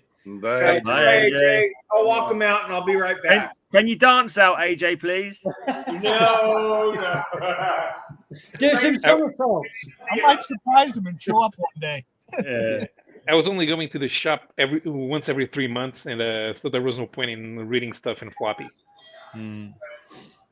Hey, speaking of reading stuff, since I forgot to mention it at the top of the show, like I planned on doing, and I guess we don't have the links in today, but I'll resend them to you, Gray, and we'll get them next time around. My mom's got several books out, and some of them are on Amazon and things like that. And the original intent through family was to help her cover her multiple cancer treatment bills. You know, she's like one of the biggest fans of the show, but she's in a rehab facility now trying to basically learn to walk and everything again after everything that happened with her cancers. But the original plan through her grandnephew was to help facilitate the billing. And my mom wanted no part of that. She's starting a trust fund for her grandbabies and great grandkids. So if you have a Kindle, you can read her books for free. There's hard copies of the books available. You know, it's only a couple of bucks to pay for them online and stuff like that. And then it goes to a trust fund to my kids and grandkids. So her grandkids and great grandkids. And we'll make sure some of it gets to her cancer treatment, but she don't want no part of that. She's just like me. If you ever wonder where I get it from, if my kids offered me $5, they'd have to force it into my hand while they knock me unconscious, because I won't take it. I won't take money from my kids. So. I'd take the $5 from my kids, but then I'd give them back 10. There you go. That's about how it works. But yeah, I wish I had some kids I'd steal their money. Make them happy. You give them back. Hang on a minute. I've handed my kids about £30,000 over the years. I haven't had anything back yet. I'd be happy if I had kids, I'd steal their money. Basically, that'd be a lot better. Yeah, just wish I had some kids. I'm trading out. Hey, AJ left, and here's Joe. One leaves and one comes in. That's Bat Joe. It's Bat Joe. There's a new thing. There's a new thing. Bill's last guest was dance for us, so we're hoping you could do some dancing for us later. If you, he will. Who knew Batman was an undercover policeman?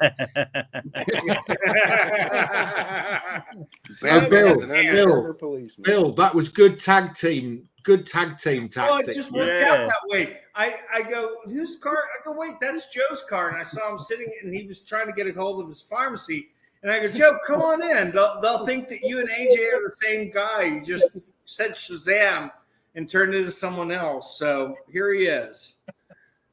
Well, we're in a really very similar, only about 20 years difference, there's 20 years difference and about a foot of height, but other than that, they're the same guy, identical. Yeah, it puts me in mind of the Mr. Ben TV show. He just puts on a new, suddenly he changes. Yeah, exactly. He's the new Darren on Bewitched. Yeah. We're in the most crazy situation right now because we have no viewers, because all the viewers are now on the show. Yeah, that's it. That's how we recruit them. And just say. Right, who wants to share some books? I did pick up one other thing. I picked up 4 of the Omaha. Omaha the cat dance. Oh, those are fantastic. Omaha the cat dance. They're in crap condition, but who cares? I'm not going to sell them. I'm going to keep them.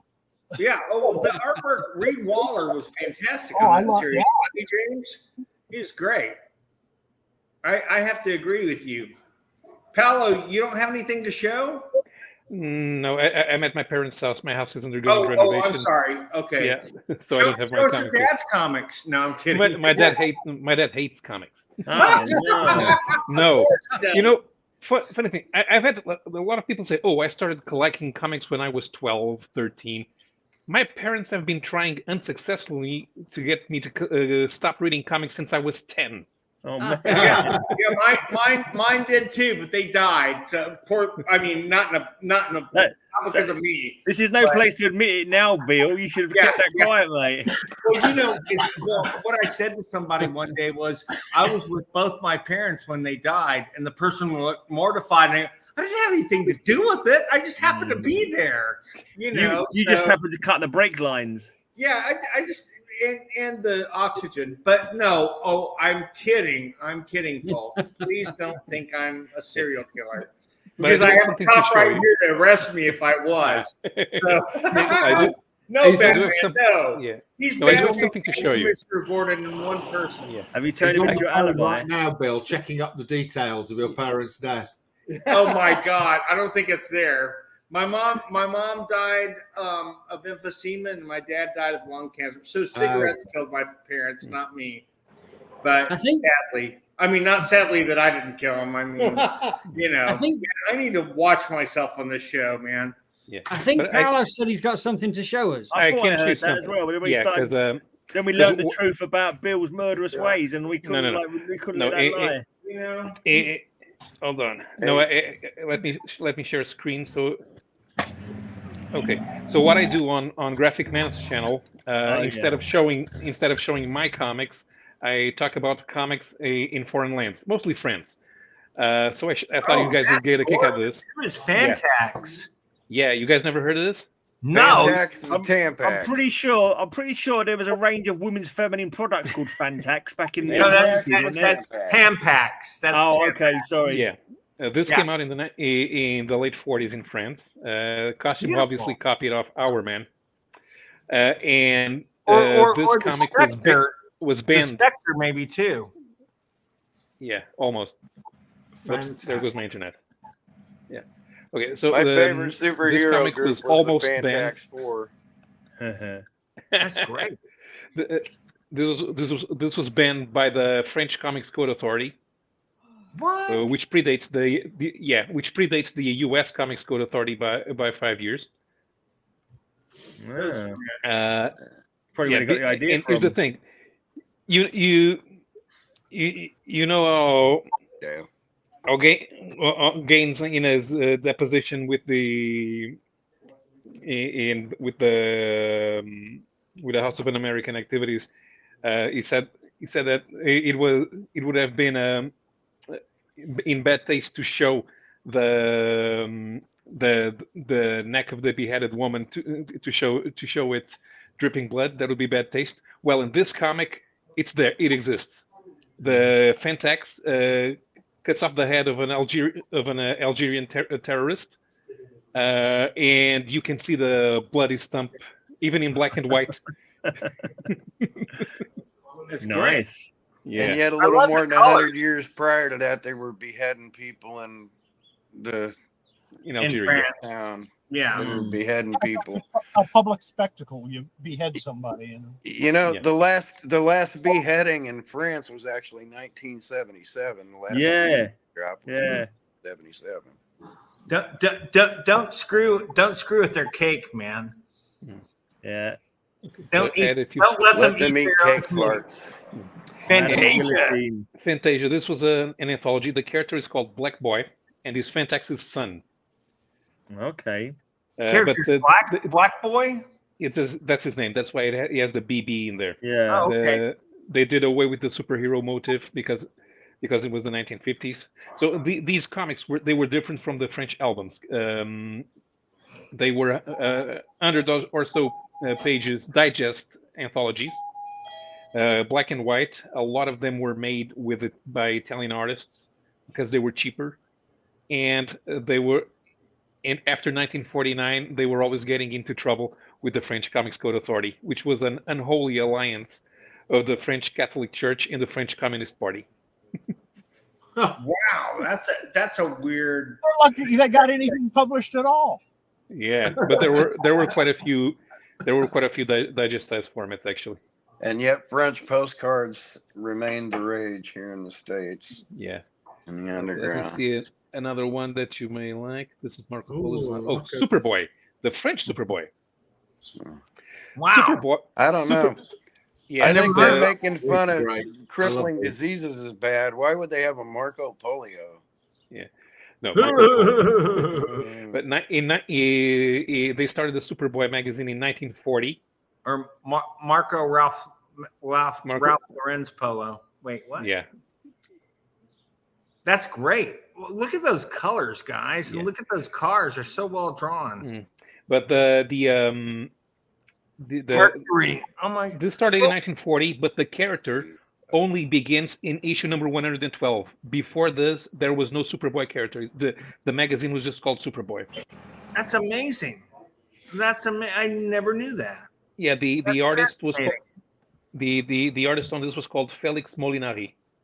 Look at the beautiful colors on the lights Yeah, there very on the good. building. Good. Isn't that gorgeous? Oh my god. They always made sure they had great covers because the interiors were black and white and they couldn't show off And probably crappy art compared to the covers. No. On this feature, good. it's the same How- artist. It's Oh, yeah, Felix Molinari. that's awesome. Hmm. And so Superboy starts in 1951, 58, and then it goes on until the 80s. Although by the 70s they started going mostly with reprints. And this type of format doesn't exist anymore. This was a bunch of publishers in Lyon, including the guys who were Lug, the first publishers of Marvel Comics in France. They were all based in Lyon, in the south of France, and they mostly employed Italian artists Yeah. because they were cheaper. Great covers and bad art didn't start until about 10, 15 years ago. Before that, you had good covers and good art. Sometimes you'd have bad art, but most of the time you had good art comics. There was a Tarzan clone in Italy. What was it? Akim, and Luke. Since they couldn't, they failed to license Akim. They hired the Akim artist to come up with a different clone called Zembla. It's the same thing as hiring Jack Kirby to do a Fantastic Four ripoff for you. Well, think about it. Jack Kirby created Captain America. Jack Kirby created the Guardian for DC. Yeah. Basically, exactly. They did, yeah. But you're missing a big one. He also created the Sandman that was reconned into the Sandman we all know today.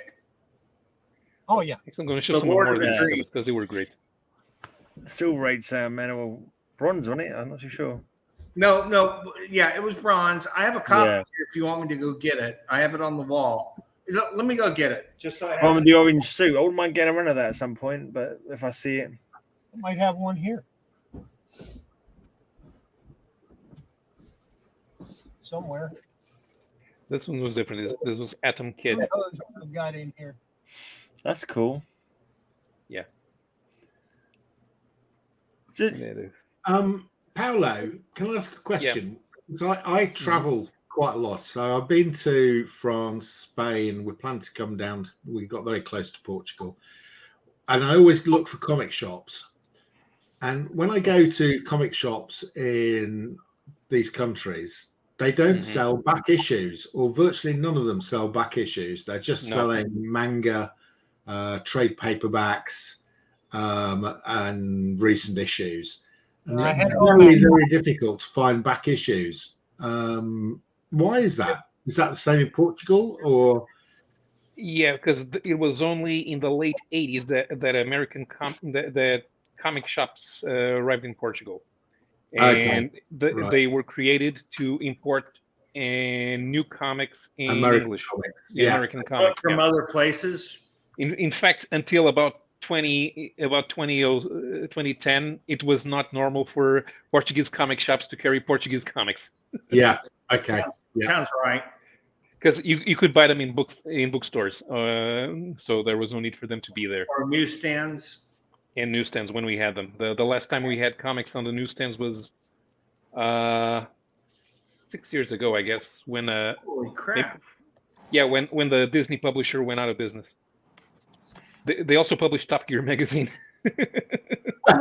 Nobody actually saw a newsstand anyway. Yeah, you can buy some comics in newsstands because you have associated sales with newspapers, and they do a collection, and you have to buy the newspaper, and you pay a little more, and you get a graphic novel, and those are usually cheaper because they have higher print runs. They're cheaper than the regular graphic novels. Quality is a little lower.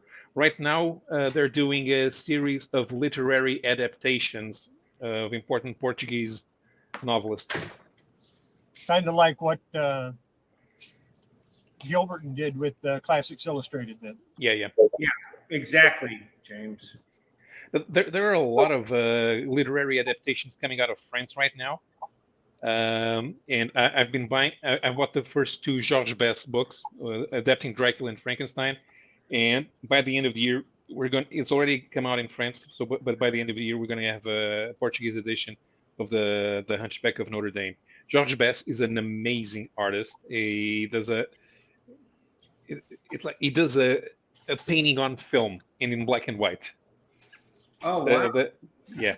And you may have seen his work in English if you're familiar with the Incal and its spin-offs, because Georges Best worked with Alejandro Jodorowsky in The White Llama.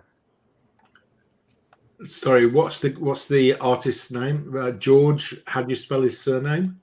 Bess, B-E-S-S. Bess? Beth. I think he used to play for Man United, didn't he, George Best? Porgy and Bess.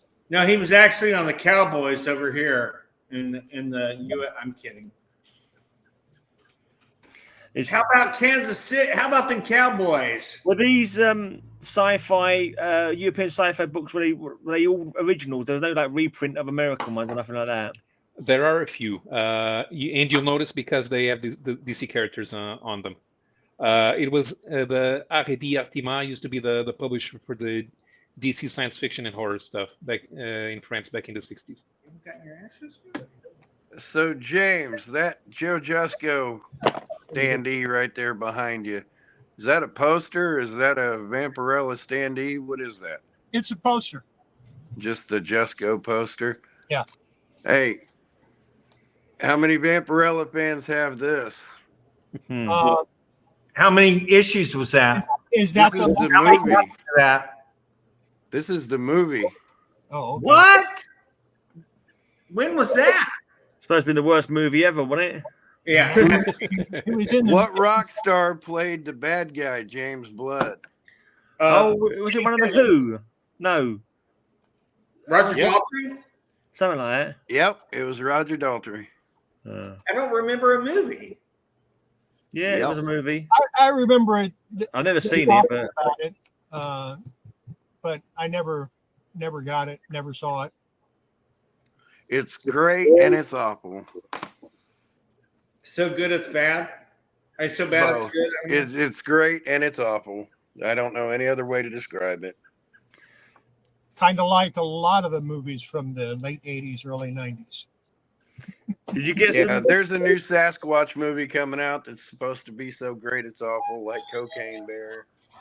hey, man. And See, my favorite Marvel comic here. cover of all time. House. What's that? My favorite Marvel comic book cover of all time. Most people go, "That's crap." Nightcat. I have that autographed. Hold on.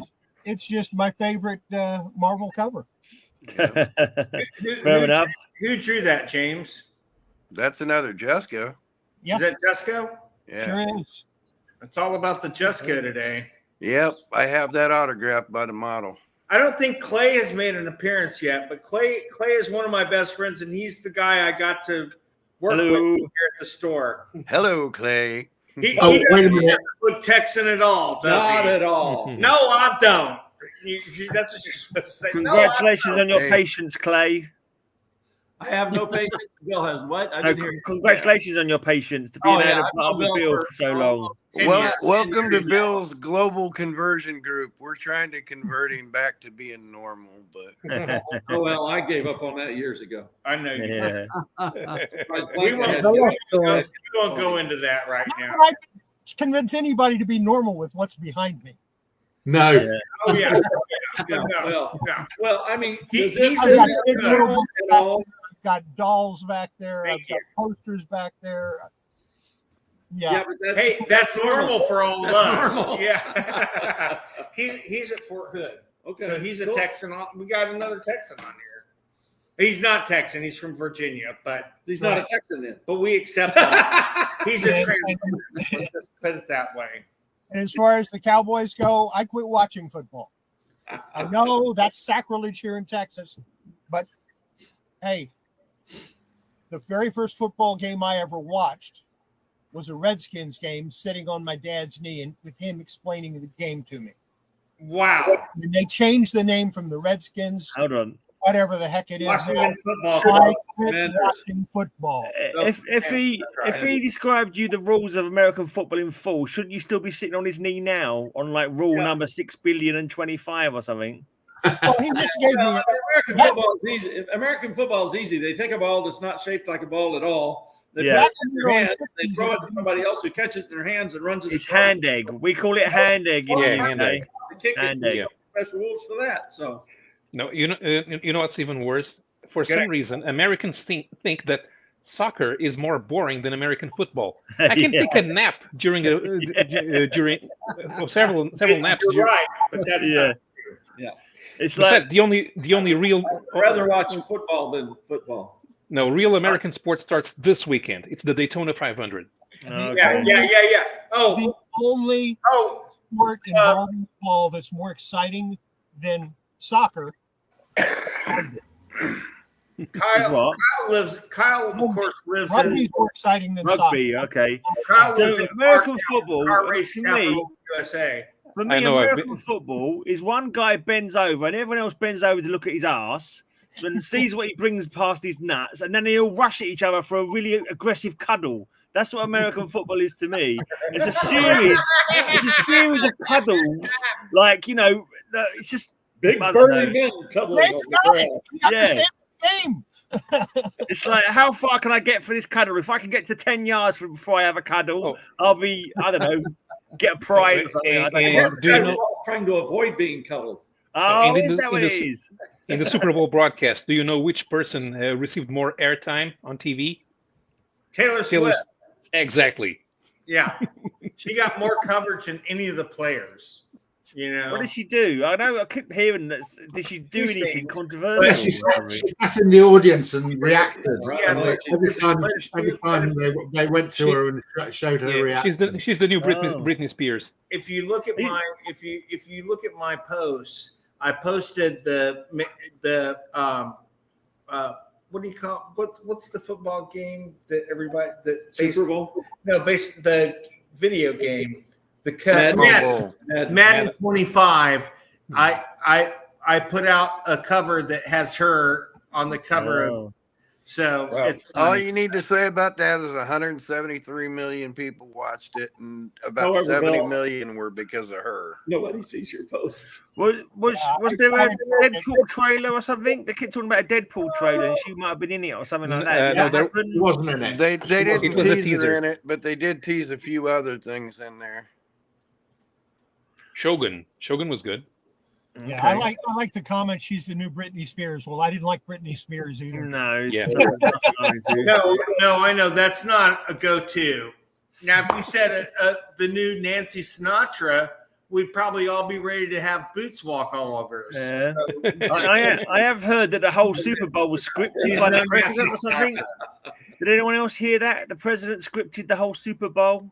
I heard people talking Sorry, about the president Biden. Either him, he scripted either the whole thing apparently. There's some 2 or 3 people had the script. Yeah, but or either Vince one McMahon. got it right, so I don't pay any attention to or that. Vince McMahon. Vince McMahon's maybe.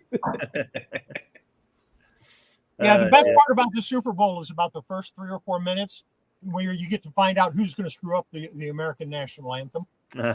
Yeah. There's only been Well, one we found out, don't you know? that I've ever seen This that year it's wasn't kind too bad. of screw it up. Did anyone's boob fall out while they were singing it this time? I thought what's his face did a great job this year. Yeah. Usher? No, the guy who owns a bunch of Cane's chicken plate, Post Malone. I thought he did a great job. The best person ever to sing the national anthem on the Whitney. Super Bowl was Lady Gaga. Because she Yeah. nailed it. She Oh did my nail God! it. I And have to agree dove with out of the top. That was amazing. Yeah. I But get Whitney 12 Houston, I mean, that's just wow. Whitney Houston blew it away.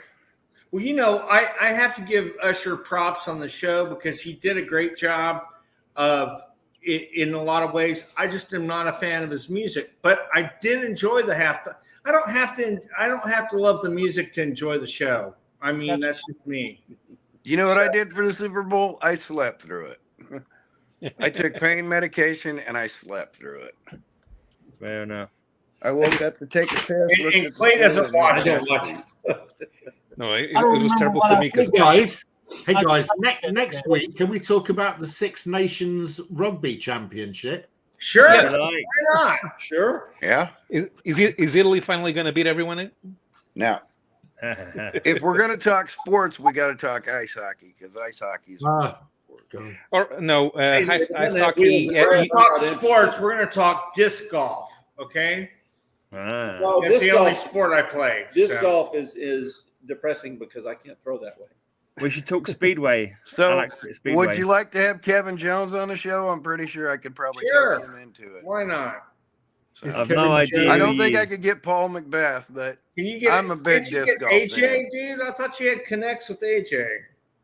so. If you when get the people that season I've never comes heard back of, you've got around, to I'm ask going more back down there. You never answer the phone when you're not doing something. You don't want to answer it now when you are doing something. That's just with you. Oh, Darren, show us some comic books, Darren. Darren, Sure. go, Darren, Show us go. the Go, Darren, go. Well, for regular watchers who are now all here, Yeah. around about this point in the show, I normally send everyone to sleep with a few comics. He's covered up all the files. Now I've started Darren, paying. Now I've started paying for That's the only StreamYard people- again. people- that's the only reason people tune in. Yeah. It's Darren. Darren, now that I've got Oh. StreamYard on paid version again, we've got unlimited time, so I haven't got to worry about how long it goes for. Oh, wow. So we're here till the morning. No problem. Yeah, we could be here all night. Right, challenge. What is this from? I The think box you're holding. I think it's That's the John Marvel Byrne fold-out Universe. poster. From what book? Marvel From Universe. what book? That's the fold-out poster. I mean, if it's in a book, it's in a book. When but Titans chuckle. Oh, That poster. Let me but just that is an actual poster. That's the Byrne promotional poster they sold. look at this. Some text at the bottom. Can you read it? No. Come on, everybody. Let's beat the stuffing out of this party pooper. Who is the mysterious party pooper? Is it Brad Stan Lee? Hembeck kills the Marvel except the Universe. Hembeck. Oh. Brad Hembeck kills the Marvel Universe. Right, Or but, that's the Fantastic Four roast. but you might not have seen this version. Oh of yeah, it. no. Oh. That's the Special. Fantastic Four roast. That's Yep. the That's the reprint of UK Brad version of Hembeck. it. I love that. I He would love love that. to come on here. I love it. I Yeah, like video. Fred. Fred Hembeck still needs to create the ultimate Fred Hembeck book. Fred Hembeck kills Fred Hembeck. There you go. Now, Mrs. Hembeck wouldn't appreciate that, but yes. Fred I- Hembeck No, kills only in the everybody. book. Yeah, Only she the might, book. But she might yeah, appreciate it a that- whole lot. You never That know. poster is the 1983 Marvel promotional poster. so thank you John for Byrne that. and Terry Austin. That's a great little UK comic there, Darren. I like that. At the point about if we go back in time about 30 minutes when I thought we were just about to start this again before all the great Oh, guest yeah, stars, go the backwards. guest stars Yeah. came. This is fantastic. The guest stars are far more interesting than anything I can show. But I was going to do a Mark. This was all about Mark. The rest of what I was planning for tonight. Okay. So, Mark, the first thing is I've had this box in my house buried at the bottom of a pile of comics for so long, wanting to show you, because this is Mark porn. Oh, fantastic! I've shown some of mine. Let's have a look at yours. This is a whole short box full. Oh, I've wow. never opened this box before. I vaguely know what's in it because I have a list from the person I bought it from, but I don't know what's in it. But before I did that, I wanted to just go back because a dangerous thing happened this week. I did a bit of research on a couple of things we've talked about on previous shows. Do you remember these? Yeah. Yeah. No. Okay, so I've found out exactly what these are.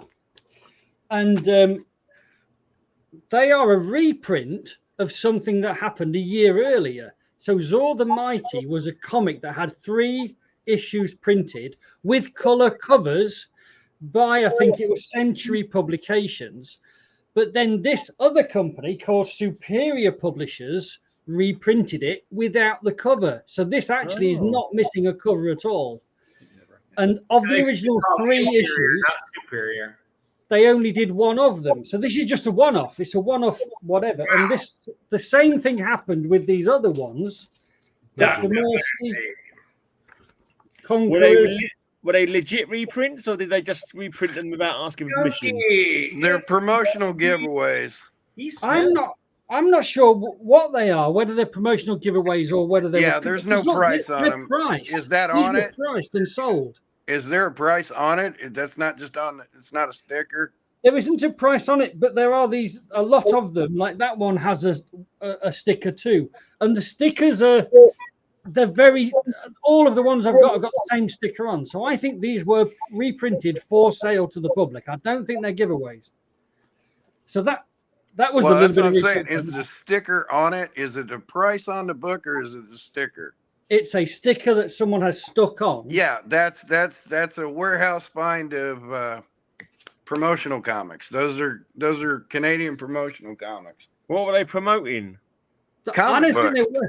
they were. I still don't think they were. They'd I sell think they were- those to dentist office for like a penny a piece, where they'd get rid of it. They it's just a money making scheme. Well, Those it were might have promotional been- giveaways. But these are obviously British prices. I think these might have been printed in Canada for the UK market and sent over. Yeah, I mean those are promotionals though. If there's stickers on them, those are promotionals.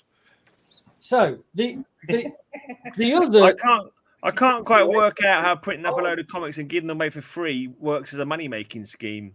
That's a They'd weird sell system. them for like a penny a piece because, or a penny. They'd sell them for a little amount of nothing, and it'd be a promotional to get kids into comics. That's the whole concept of promotional comics. Is they'd stock them up at schools, they'd stock them up at dentist office and doctor's offices, and get kids hooked on comics that way. And they'd use reprinted material where they had to pay less to do it. And since that's reprinted material, they only had to pay 30% of cost for it. Well, 30% of cost on something that's reprinted material is they'd probably cost them $50 to have the book. Then it cost them $100 to print it. Well, that's $150 for advertising. It goes out to 1,000 people. It's And I agree a with real that simple concept. plan to get kids addicted to comics. I agree with that concept. It's just that the research I went down didn't mention anything being a promotional material. Yeah, if they don't have a price printed on the cover and it's labeled, then they're a promotional comic. If there's no price on the cover and there's no cover, it's a promotional comic book. So who stuck the stickers on these then in the UK? The distributor. Which distributor? More than UK one. likely, whoever got them there, because those are Canadian books. Okay, we But need these a Bob were Marley not- moment. No. Bob These were Marley not moment. free. These Bob were not free in Marley the UK. Who stuck the stickers? But I did not stick the deputy. Yeah, but Sorry. like those sticker labels were real popular in the late Get Bill to 60s, sit early down for a minute. He's 70s. lost it again. Okay, carry on, Darren. I want to see the Vampirellas.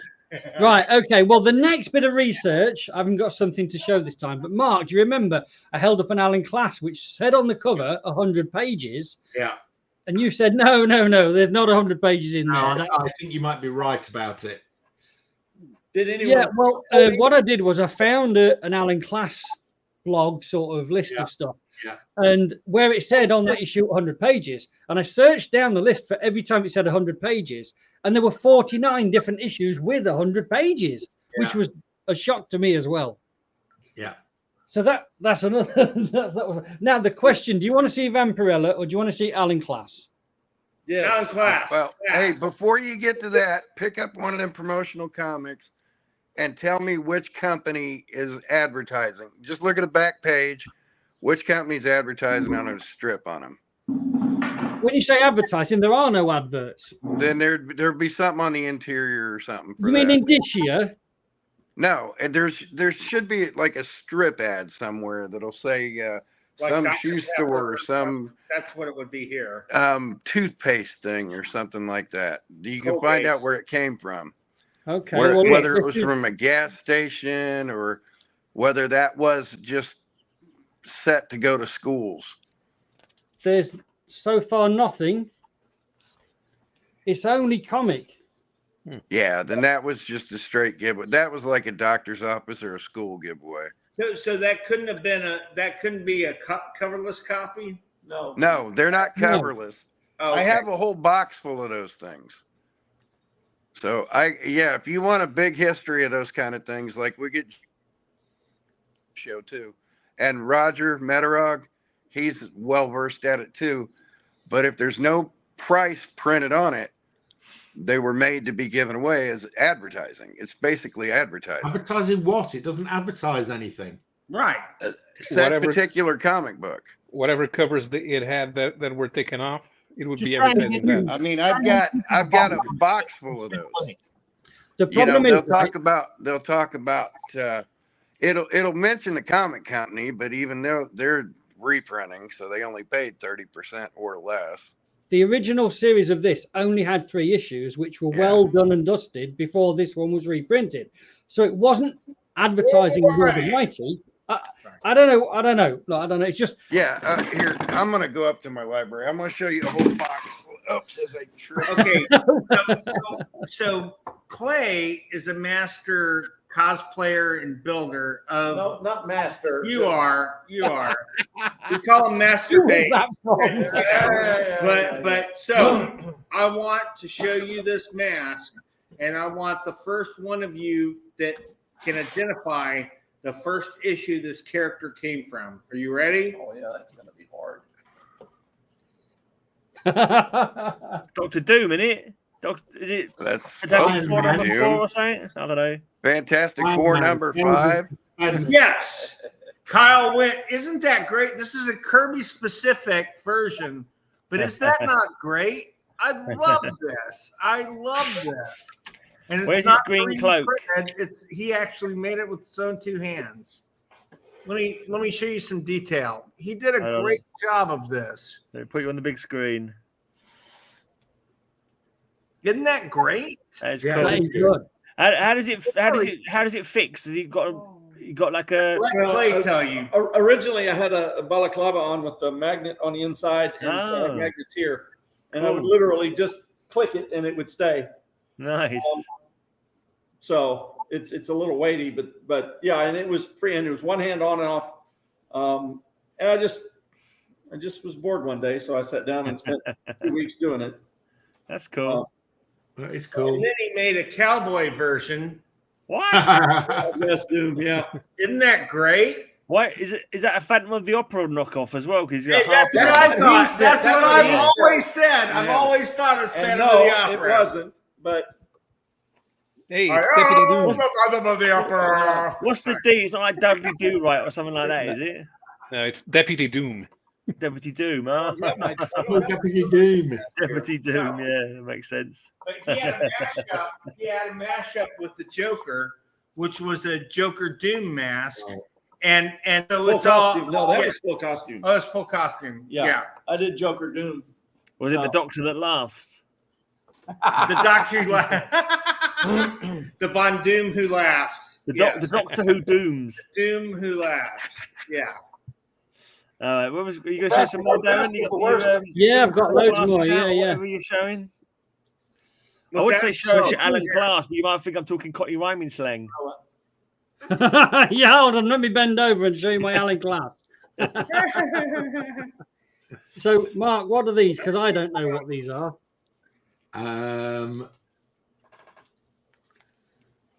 No, This might not even be. This might not even be Vampire.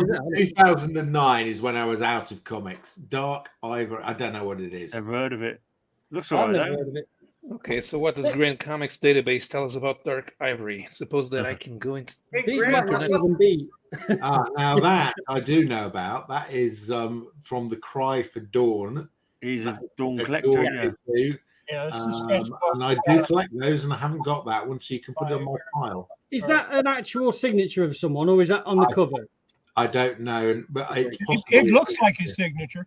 It looks like. Oh yeah, because there's also. It's the problem is we can't see it. Look, there's a number.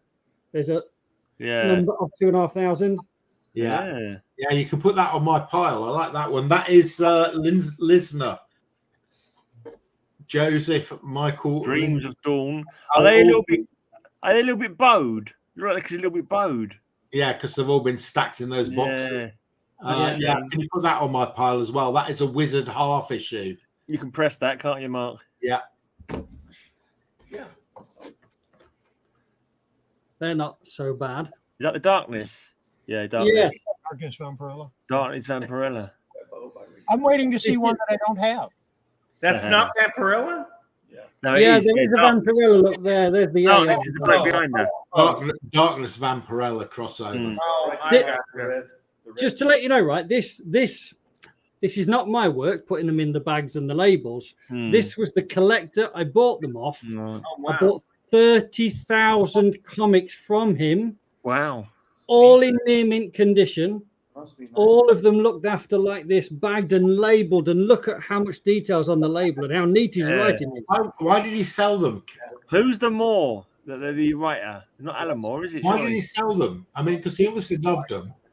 He sold them He sold them because his wife had developed multiple sclerosis, and he wanted to renovate his house because she could no longer get upstairs and wanted to build a shower room and a toilet downstairs. So he needed cash, and this was 10 years ago. So these have been. This is, I say when I say I need to do some processing. Yeah. This is what needs to get processed onto the shelf. 30,000. And that one, please. This is a set, Mark. All of these are in sets. Yeah. No, I love Dawn. I'll process them onto his pile, Darren. That's my Mark imitation. Right. Okay. So we're talking about. I've actually got that. You've got a full set there. I mean, these are actually worth money, Darren. That's what you like. I bought them. Don't we have a few Dawn here? Yeah, we have some Dawn here. Yeah, that's so. Is that drama?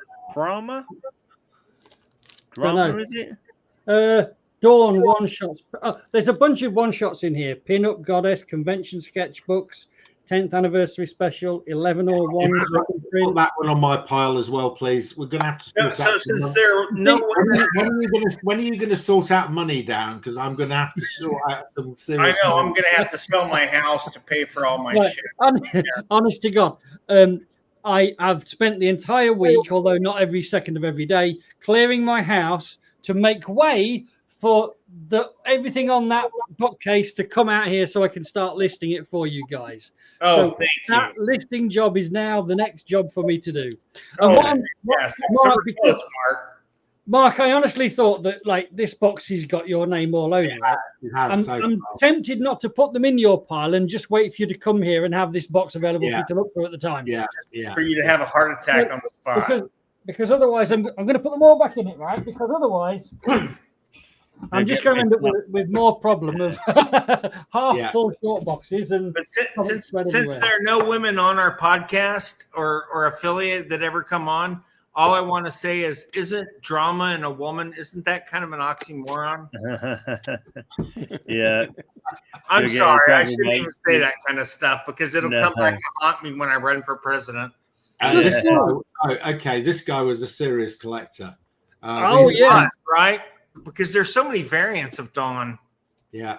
And he's got it seems like he has all of them. Oh, Vampirella. Oh, my own she. But this is some kind of a short thing. This is actually, there's about 4 issues in there of that size. She or Shy was pretty popular for a while. Oh, wow. Look at that. Is that a ash can copy? That's a promotional flyer, is it? No, it says 9 postcard set, cover artwork. So there'll be 9 postcards in there. Did I hit the spot, Mark? Yes. This is my target stuff. Vampirella Shadowhawk. I've got that one. I think I need the other one. You'll have to buy it off Mark after he's bought. They weren't the greatest reads, to be honest. I mean, I have some of these. Darren. Aris, Vampirella. You really mean to tell me you were looking at anything other than? I wasn't. That's why I missed it. Wow, that's nice. What's that? The Wings of Destiny. Oh, Sad Wings of Destiny. The black cover. Isn't that a Judas Priest album? Sad Wings of Destiny. Oh, yeah. Actually, it's the one with the Ripper on it. Yeah, I have. Killer Jane.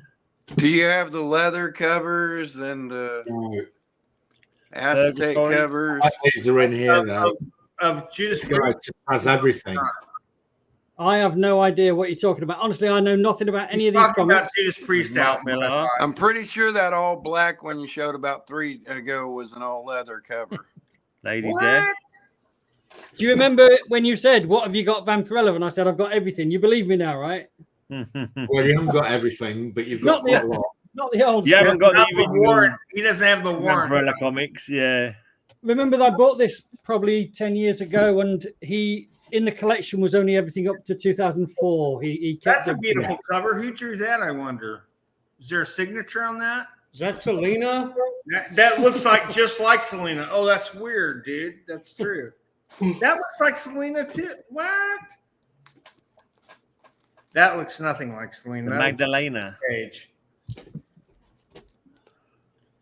I've been wanting to show you this for such a Witchblade. long time, Mark. That one right there has the first appearance of Witchblade in it. I've got that one. What? Oh That my has God. that has her first appearance of No, that's not the first. not Vampirella Witchblade. Vampirella, she has the first appearance of Witchblade in it. Oh. Vampirella, she has the first appearance. Oh, I didn't know Old that. That's Jackie cool. that. I never heard about half these ones. Well, a few of them. Vampy, yeah. Vampy. Yeah. That's an interesting series. That It's was like a not, manga version of Vampirella, isn't it? Yeah, it is. They're quite Had a some of them couple of quite them at one valuable. point. Oh, look at that. That's The cool. I didn't 25 cent realize there's so edition. many derivations on Vampirella. This is blowing my Yeah. mind.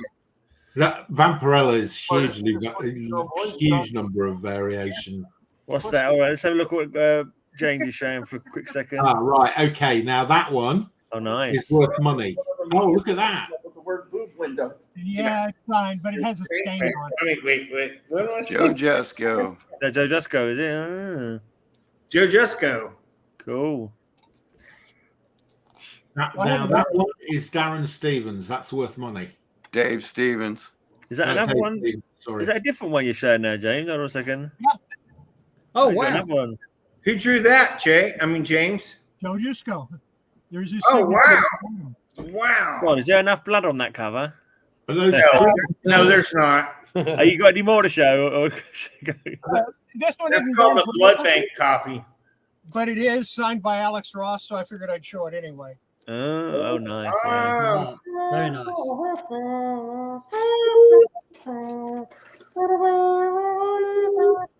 Hey, before we get back to Vampirella, since I'm balancing this box on my lap, let me show him some promotional stuff. This is how detailed promotional comics used to be. J.C. Penney. Oh, yeah. They just set them at the door by the shop. Some of the biggest promotional comics that come out of North America, Do you have any of the EC ones? right there. Oh, yeah. Those were in cereal boxes. These were in cereal boxes. Those were cereal giveaways. Another big one, they just stick them in shoe stores. Yep. Buster Brown and March of Comics was at some shoe store, wasn't it? Yeah, March of Comics. I get to some of them too. This has Creakston art in it. Wow. These have Bill Everett art in them. Yeah. No, not Not this fake. issue, but those had them in it. Right. The early ones. There's Legendary Shaft. fact. Now, speaking of Canadian giveaways, Sprocket Man. This was in bicycle Rocket shops. Man. Is that not Bicycle Now, Repairman from Monty Talking Python? about Rocket Marcy Comics. Man. There was one that was in Sears. Hell. And again, these are paper covers. These are paper covers, and these are reprints from a year or two after the fact. Wasn't that a Marie Osmond song? Paper cover. Again, they'd stick these in doctors' offices and stuff like that to get kids addicted to them. So they I thought those were all. I thought because those it were was cheap all. advertising. March of Comics were all shoe stores. Now the coverless, no, it's Sears and all kind of stuff. Oh wow! Here's the GE set from 1948, and that's what I said, 1947, Okay, 48, that may be an EC. and 40, like 47 through 51. They did That a lot. may be an EC actually. Yeah, but 47 through 51, they did a lot of promotional works that are coverless with big named artists. And there's just tons of them. And they all kind of look the same, and there's no price. If anybody put a price on these, they got them for free and stuck them on a price label like they did with Underground Comics when they wanted to jack up the price. Network of power. And these just go on and on. Look, it's the Wonder Book of Rubber.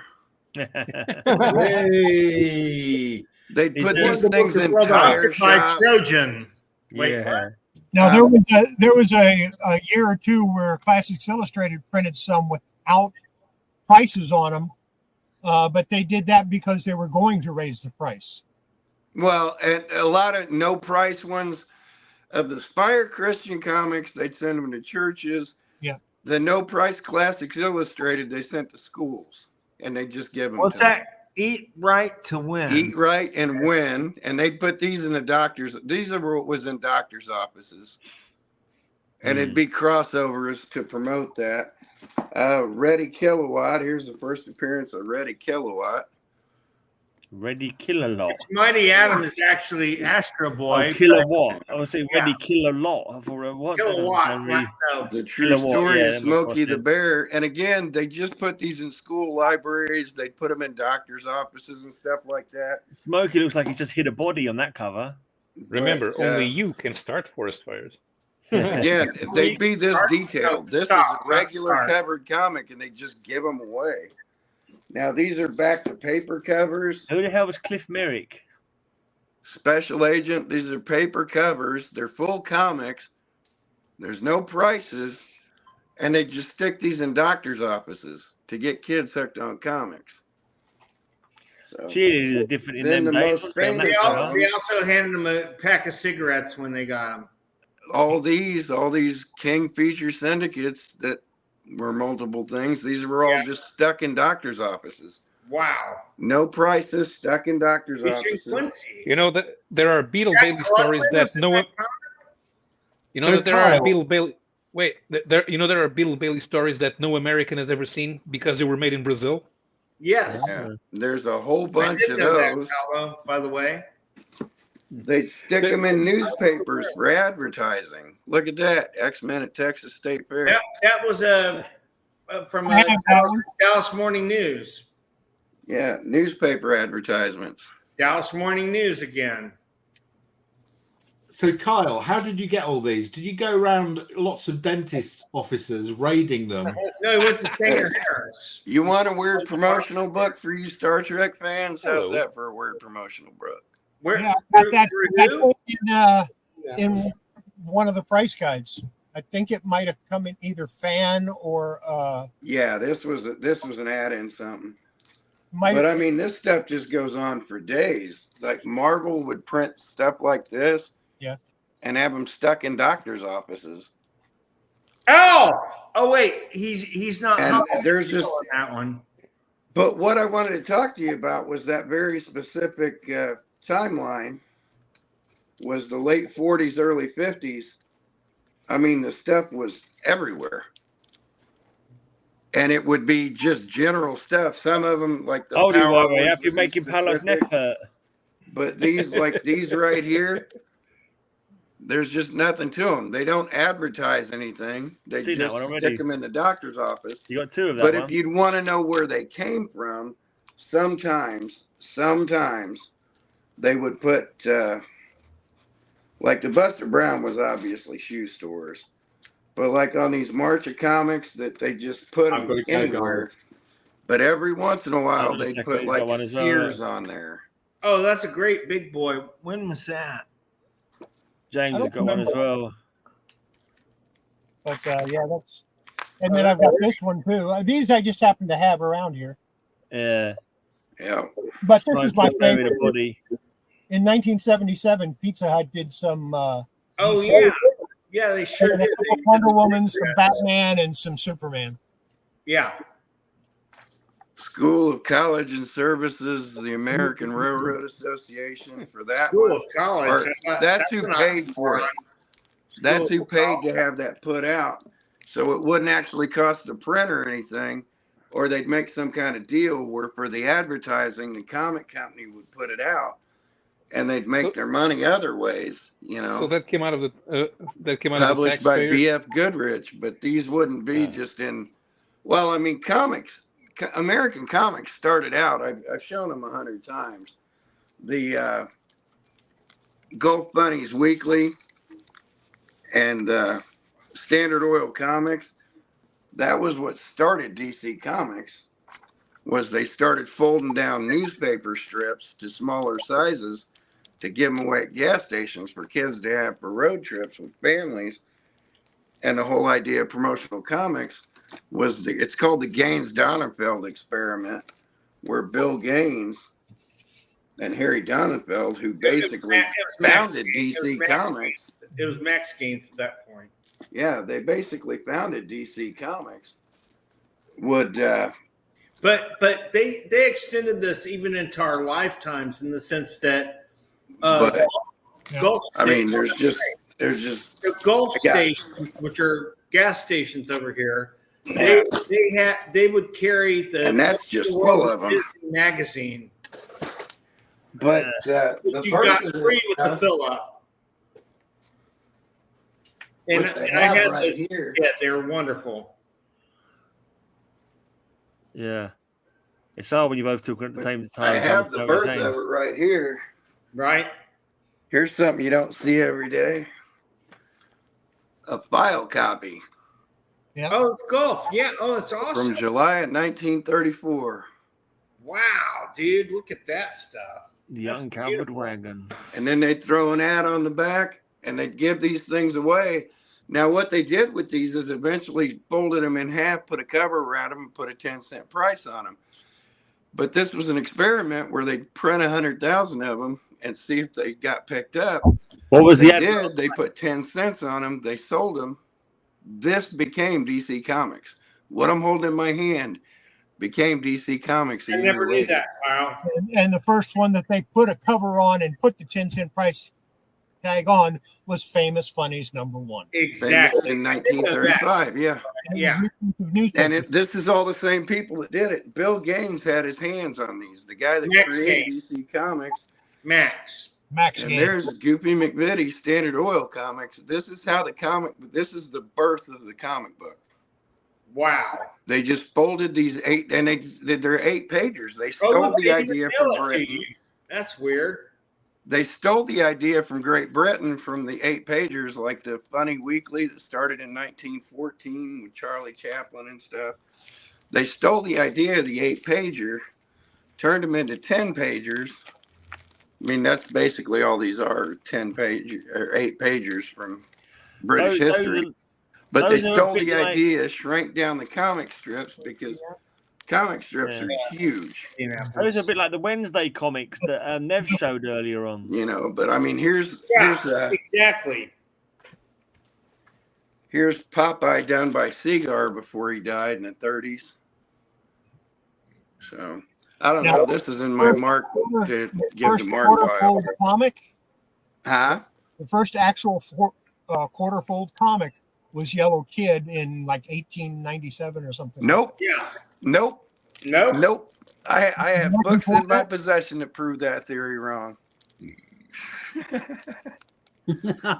Yellow Kid by R.F. Alcott came out in 1898. I have an 1896 Brownies advert comic in here. They predated it. It's the first one that sold big. But I like shit. I don't even know if I got it sitting here by me, but I got an 1895 comic book right behind me. And they actually predated that too in size. But it's the evolution. It's disputable on what became what. But Yellow Kid was far from the first one. Now the guy that created Yellow Kid also created talking about the first one that was folded twice. It was basic newspaper size, but folded twice. To get there's still stuff that predates that. There's Brownie stuff that predates that. But hold on, I'll show you. I've got it fairly handy. Well, while you're looking for that, let's have a look at some more of them Vampirellas. So I'm cosplaying today as Bloodstone, but someone took the Bloodstone out of my forehead. Yeah. I thought you was Adam Warlock. Oh, I'm Adam Warlock. No. Okay, I'm Adam Warlock. No, that's the Soul Gem. Yeah. Oh, another precursor to what became comic books. We go back to Kal-El again. Oh, the Penny Dreadfuls. 1898. Penny Dreadfuls. There's a 1908 Lennon. Foxy Grandpa, one of the first big comic strips. That's Kyle's new nickname, Foxy Grandpa. There you go. Busy Brownies. Those brownies are always so damn busy. 1896. That predates the creation of Yellow Kid. Yeah, it does. That's what I'm saying. The stuff goes back even further. It's, I mean, and they came out of stuff like this. This has Brownies appearances. I've got all the early Brownies appearances, including the first two. But no, there's the popular lore is that's what came about. But Yellow Kid was predated quite a bit earlier. I've got a Yellow Kid Buster Brown card back there from 1910. But it just got lost to time. People don't realize it got lost to time.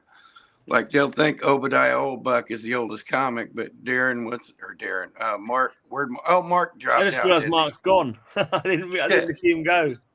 Mark, yeah, I didn't see him go, but Mark dropped out. But like Stapp predates Obadiah Oldbuck by far, but people don't know that.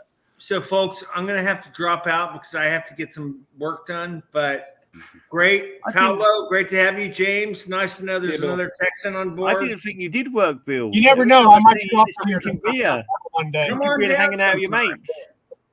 Wait. Before I go, hold on, let me put your big screen. This is Kyle's Joker Doom. Hold on, big screen. Wait, what did I say? Kyle? Oh, Kyle. Yeah. Clay's Joker Doom costume. There you go. Isn't that great? Yeah. Oh my There you God. go, Bill. firing a What are blast the out of his significance? hand. That's awesome.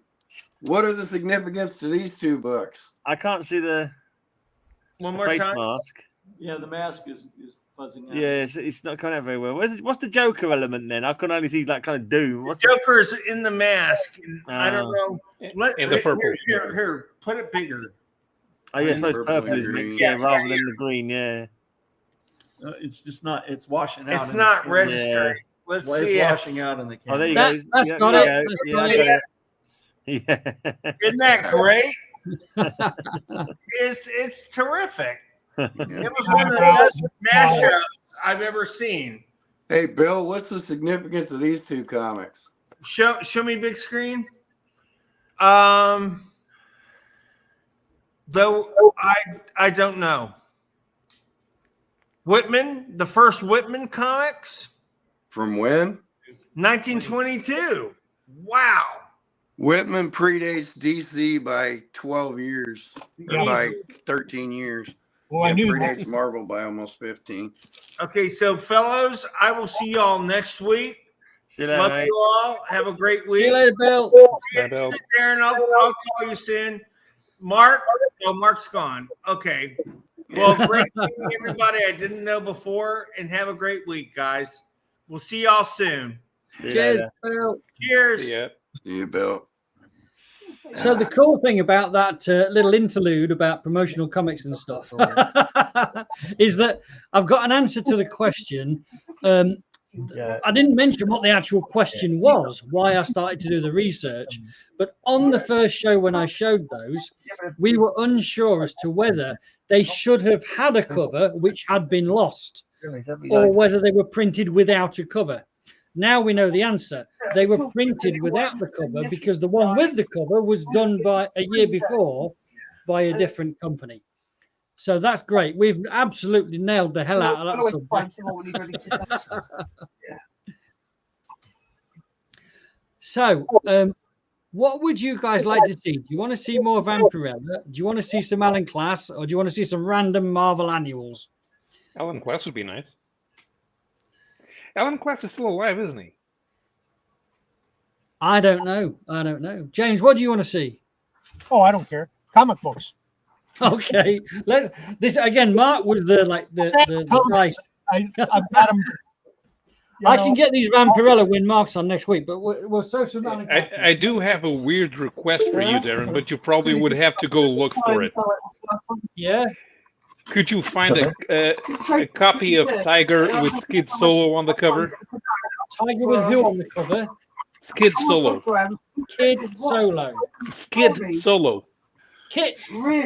No, Skid. Skid. Yeah. Okay, I can try. It might be for next week. Tiger, right? Yeah, you remember Tiger was the comic that had Roy of the Rovers. Yeah, I mean, I have got some Tigers downstairs. I've never read it, so I don't know the character, but I can try and figure it out for next week. Right, let's have a look. Oh, Kal will probably appreciate Skid Solo as well.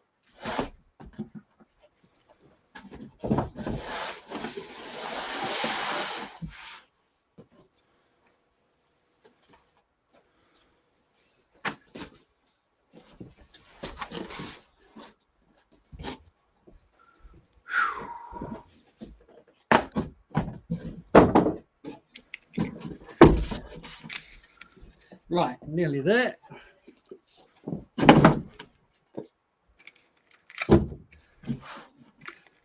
So this one isn't Allen class, it's just in the Allen class box.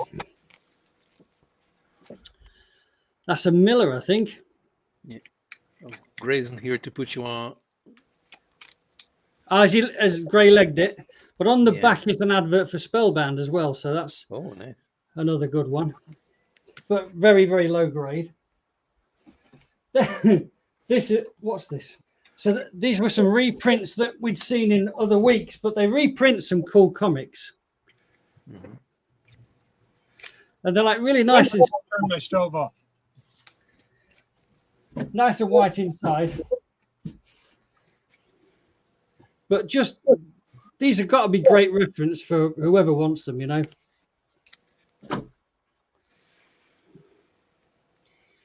So nice. You never had any law in the UK demanding that foreign comics magazines that had foreign comics had local content, did you?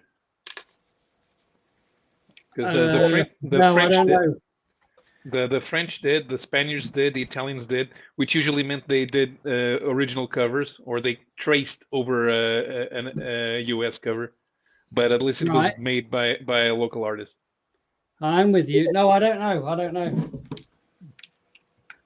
I've got some paperback books that the spine's coming off of, so I was cooking up some rice paste. Right. Here we go. Nice. So again, they're just reprints. It would be ace if these were the originals. Mm-hmm. But just nice to see them. Yeah. As a cover on a book. And they do have their own personality because they're not identical. The logo's not in the same place. The background colors are not the same. Right. There are other editorial notations that are not the same. So I've gone through them quick because they're not so interesting. But these are the Allen class, and these are absolutely mixed up. Oh yeah. So I don't. Oh, now this was interesting actually. Do you know that there were some S issues in Allen class? That number there is S, not 5. Oh.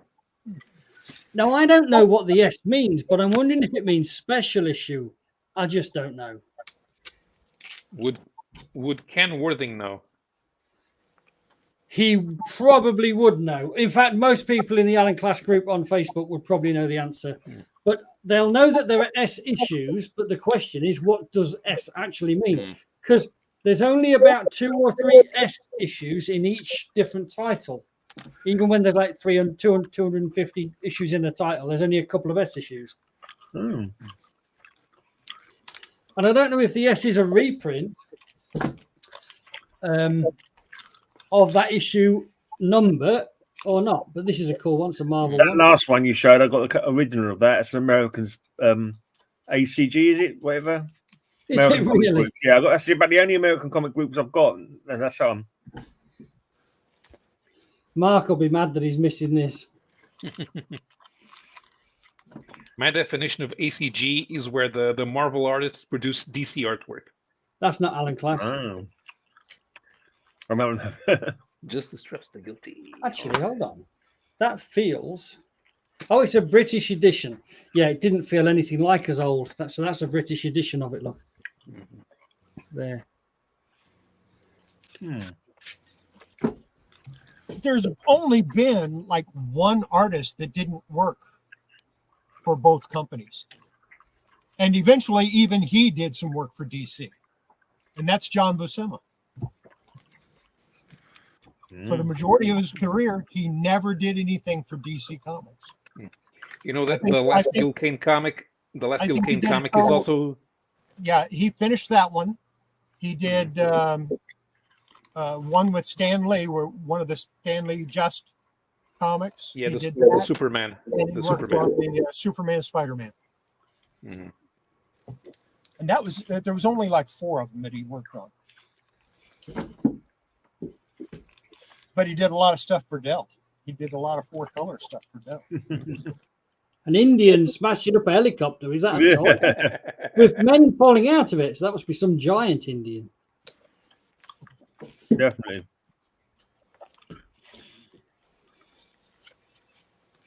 I think, great. You see where these books are separating? I think that either that half or that half we've already shown on the show, but I don't know which half it was.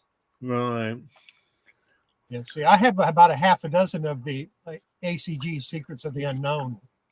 I'd like to get them all, but I never see it. No. Here we go. There's another one, full 100 pages. That's the one. Oh, yeah. And that really is like a whopping read. That's a nice condition one as well, although it is much later. It's one of the more recent ones. Now, I had a quick scan through these to see if there were many Marvel covers, and there were not. All right. There you go. While I'm standing up here in my library and I can still walk. Where you been? You want to see some incredibly rare ACG stuff? Yeah, we'll have a look in a bit. Tell us when you're ready. The original. Oh, he's pointing at it. Look. Stick him on, Gray. That's the original photo negatives. That is the editor's proof copy from a Nemesis story. Yeah. In ACG. So there's the photo negative to the bikini. So I have some original ACG production stuff. Ta-da. All right. Okay. Get away from me now. I'm down up here. I've got the shakes. I got all my stuff put in containers. Have you got frills then multiplying? And I'm losing control. Nope, I had to get my chaplain in a card holder. Yeah. So. We need Mark for this because I don't know what I'm holding up. Got that foldy set out in a postcard holder now. So all about preservation. Yeah. But easy to access. And anybody can come look at my stuff. And yeah. Most unusual book. Oh. And can't forget this. My Brooks Robinson. How much you know before? Yeah. That's the second copy then. Yeah.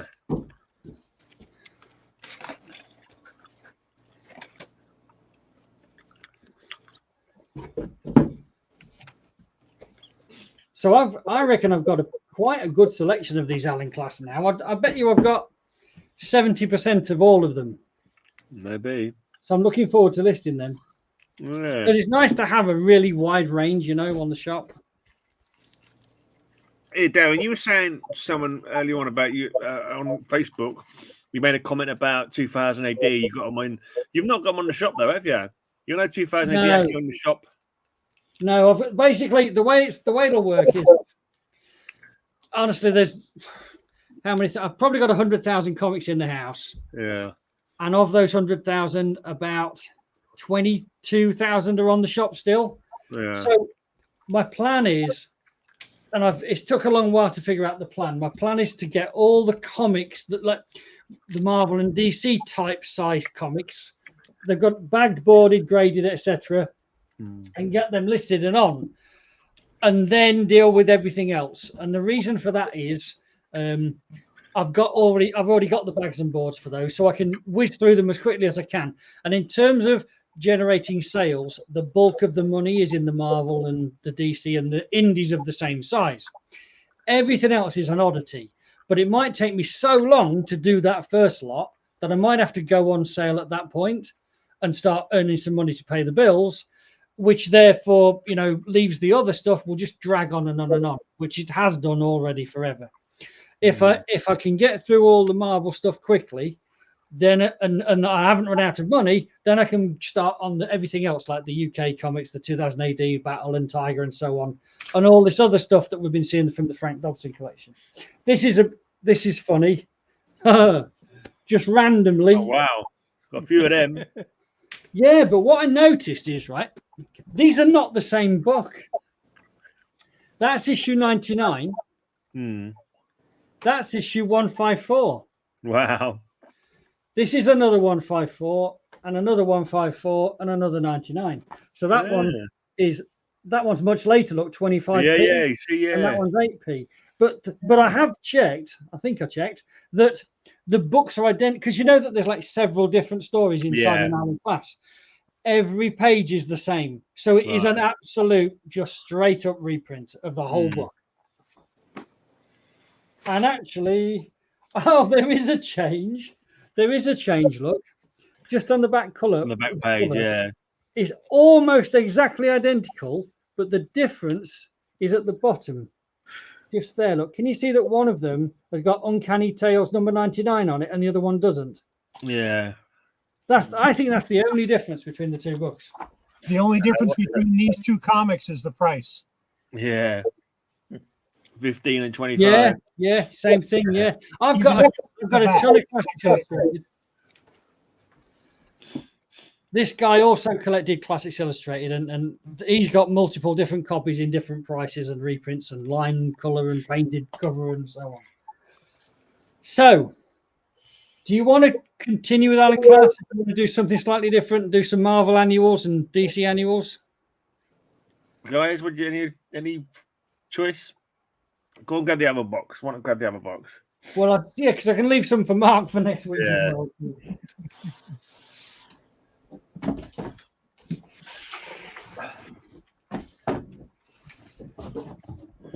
All I can do is show my comics that I already showed earlier on. There you go. There's a Joy Combat.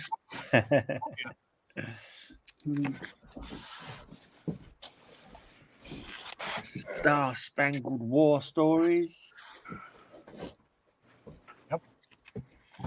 Marvel Team Up. That's not important. Let's go back to the DC stuff.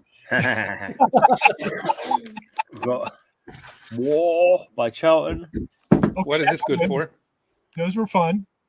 War. What is it Twilight good for? Zone. These are ace. Okay. Amazing Spider-Man. Oh, that's a cool one, Greg. I didn't see that one earlier. In a newsstand. Superman. A couple of 100-page giant World's Finest. I love these old ones, the thick ones. Yeah. I love the busy covers. People that don't like these broken up covers with different panels. I love these. There's so much to feast your eyes upon. You know? And the last one up in there. Blow me up one more time, Gray. I want to blow James's mind. I don't know what's happened to my I'm leaning on my mouse. That's why I can't really work out what's going on. Give me a second. I've lit on my mouse. I've lost everybody. Where's my mouse? Right, okay, let's full screen. Oh, come on. Oh, come on, you stupid thing. Just click on him. No, you don't. No, don't work like that. You got to drag him. Oh, that's completely messed. Thanks for that. It's really messed him up now. That has. Yeah. He's there. Basically, comic book sized. Yep. Where the word cartoon came from the year before this was published. Yep. 1842. In essence, that's an 1842 comic book. 1841, this magazine popularized the word cartoon. And again, it's word balloons, picture I'm familiar pages. with the magazine. I just, from doing research, I've never actually seen a copy until now. Yeah. And Mark actually has a copy of issue number 1 of this. So in 1841. And there's stuff that predates this. Yeah. Now, in my book, this is a comic book. In my book, the first appearance of the Brownies in St. Nicholas Magazine categorically is comic related, and that's from 1882. There were French comics before that, though. And I've got French comics that go back 1869, which again, look at the format size. This is a magazine-sized holder. This is a fold-out reader. This is a comic book. It's just the super early stages of a comic book. So, but yeah, I think in terms of Victorian and before when I think of comics. So, you know, I will tell the day I die, I'll call that a comic book. Just the early precursors of it. But it's a comic book. My library is walking history. It's not what we traditionally think of as a comic book. Yeah. But this influenced what became New Comics One. All the shit that I showed, if you read interviews with the people that did New Comics #1, they say, we got the idea of this from this, we got the idea from that. We were able to finance it through the Gaines Donenfeld experiment. New Comics #1 has been touted for years as being the first comic to have all original stories, and that's just not true. It's just not true. No, it was not true at all. But it's the one where they actually paid artists to do, like the characters were all taken from them. But you know who the headliner in that New Comics #1 is, don't you? Nope, I haven't got a clue. I used Mutt to know. and Jeff. Yeah. Oh, Mutt and Mutt Jeff. and Jeff.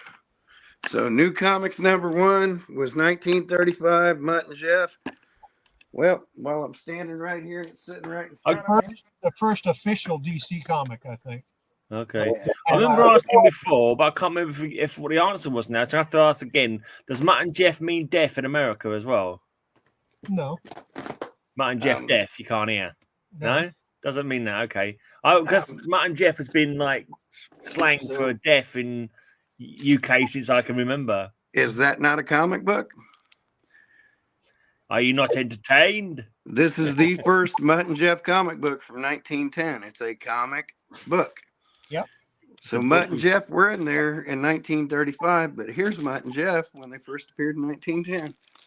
So, sorry. Like I said, I'm a walking history class when it comes to this shit. So, and I'm boring as hell.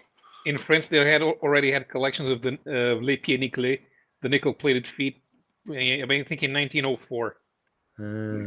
That's the oldest strip in France that I know of. I actually don't know if they had any ongoing one before that, but the only nickel-plated feet. Yeah, Les Pieds Nickelés. That's a crazy title. What's that all about? It's about people trying to look rich. Oh, interesting. Well, let's see what Darren's got for us then. Well, this is supposed to be an annuals box, so I'm just trying to figure out where the annuals start. There we go. There's just a few random ones. At the Hey, I front made it downstairs alive. What an Oh, accomplishment. excellent. 3 trips up and down today, and I'm still here. There's nothing going to excite anybody in this box. It's more fun than anything. So feel free, just comment and say whether you like it or you don't. Let's just say claim if it's stuff. Do you know what's most exciting about that box, Darren? Oh yeah, Silver Surfer. The fact that you're next to it. That's what's exciting about it. Oh dearie me. Holy fuck. Boy, I'm in twitchy pain right now. Silver Surfer. Now, I reckon a lot of these, the price sticker is on the comic. Oh, dear. Yeah. Yeah, that happened. Naming comic with a bloody sticker on. I don't care about that, but the trouble is it does work out. It costs more, it doesn't help you when you want to sell it on, apparently. I don't see Well, you know what, great. One thing I like is that not only do I sell near mint comics, but I also sell all the way down to any of the great. Well, the next one you should be coming up on should be a pretty big one. Nope, you skipped it. You skipped New Mutants. New Mutants Annual 2 you were thinking of, yeah? Yeah. Is that first Betsy Braddock? Yeah. I think I've already pulled it out and put it in my sort of good box. Evolutionary War. Unlike most people in the US, I actually liked the Evolutionary War. I thought Betsy Braddock appeared in Marvel UK first. Didn't Betsy she did. She did in Captain Britain 8. Yeah. Yeah. She became Psylocke. Yeah. When she came over. But her first appearance in American comics. That's pretty major. Is it? Why? Isn't that 14? Or that's New Mutants. Forget it. Yeah, no. Oh, It's you're not thinking what I was X-Men thinking. 14, yeah. Oh, and then these are not annual. So I must have drifted into New Mutants. Hold on a minute. Let me get rid of some of those. Well, here, I'll show a couple annuals in the meantime. My body is just shaking. Just a couple. Oh, No, that's a nice one. 80-page giant number 1. Oh, it's probably worth a few bob in it. Number 2. nice. Number 3. Got that one. I've got that one. Next one's done for Jimmy. Oh, was it Flash? It was done for Jimmy. Okay, yeah, cool. Got that one as well, I think. That Flash number 4. And number 5. I ain't got that. Beauties. Absolute beauties. Like number 10 or 11. I left those in the other box. Oh, yeah. I don't know what number 10 and 11 are. Is it something good? I buy like 1 or 2 of these a year. They're beauties. I think I've had them all, but sold them all. Yeah, I like the Giants. There's a Black Goliath or Giant Man. Sorry. Yeah. That's another giant. It's another So, giant James, issue. do you think I ought to write a book on the history of comics or what? Yeah, sure. Why not? Too much effort, mate. I've been asked a few times over the years about writing books on it, but I've had conversations with those guys that wrote the book on it, and had the conversations with those guys from the way back, and they don't want to change. A lot of the people that wrote those that are writing the history, when you tell them what the real history is, they go, "No, that's not right." Yep. Oh. That's right. Stan Lee created Superman. What's special about that book? What's special about that book? Is it Darren holding it? That would impress the shit out of me if anybody can tell me what's special about that book. Thor 7. It's the secret of the third host. Thor Everyone knows Annual that. 7. I'll give you a clue. It has to do with the artist. No, I've got no clue. Nope. I haven't got a Danny. That's Walt Simonson's first work on Thor. Oh. Is it really? Awesome. Though until 337, nobody even noticed. No. Simonson did layouts for Tony DeZuniga, like in the 270s. Yeah, that was 270s after Annual 7. No. 270s was before Annual 7, because the 270s is where the set up the where he fought the Redbeard Thor. The Redbeard Thor, and the Eternals being brought over to the Marvel Universe is right after that. This is the condition of these. Look. So, was that Annual 7, 76 or 77? Sticky bags. Should be 79 or 80. Which are you asking me a question? Sorry. That's Thor Annual. That's the only time I allow sticky bags if it says Robert Bell on the flap. Yeah. Sooner or later, I'm gonna get one of those. This is again how I bought it. But, this Annual 7 is here we go, 78. Yeah. Time to rebag them, mate. Yeah, well, this is exactly my job. This is actually in the pile. Well, but they're generally fine inside. If you don't see they bleed, are fine inside. If there's no bleed coming off on the bag, they're fine inside of them. See, if you live closer, Darren, you could pay me in comic books to come and help you. Get on the train. In the late 60s and early 70s, we had a name for a Gem Mint comic, and the term was not Gem Mint. We would call it pristine. Yeah. But they did away with that term, and now when you tell the newer people that, they go, "No, that was never a thing." We had what we called the atomic age, and people say, "No, that never existed." That was Captain Comet Atomic Age, wasn't it? I don't even subscribe to the idea that the ages begin and end when everybody thinks they do. Yeah. I think the you variant said that before, didn't you, James? You had a thing about when you thought the ages. Is that the fold out variant? There's yours differed from good guys and the bad guys version. This one, the variant of this one. Back when I first started collecting comics, not just reading them, because I started reading comics in like 1958, and then I learned to read in 1959. And they went to school in I 19 need that one. I love Pennants. So that one's I hate that one. Speedball, but I love the other Spider-Man with Speedball. That was the first Mark Bagley on Spider-Man. Yeah. But before the first Overstreet price guide came out, the golden age of comics was from the first appearance to Superman to right after World War II. That was the golden age. Yeah. That's not an annual, but it's a cool Until one. they published that first Overstreet, that they extended it up to the Silver Age. Hey, James, let me pick your brain for a second. Who's considered the first costume superhero? The first costume superhero? Yeah. I would say the Phantom. No, there's stuff that predates the Phantom by several years. Wasn't Crimson Avenger the first one to wear a mask or something like that? Nope. He was the second. The Clock in 1935. No. I thought the Phantom predated him. No, the Phantom's from 1938. If I was still upstairs, I'd pull out his 8th appearance. Phantom came out in 1938. Superman actually. Well, we need Paolo to do Superman came out now. 3 months after the Phantom did. No, I'm checking something. First Simonson Thor number 261. Well, that's cool. No, wait, no, 260, yeah.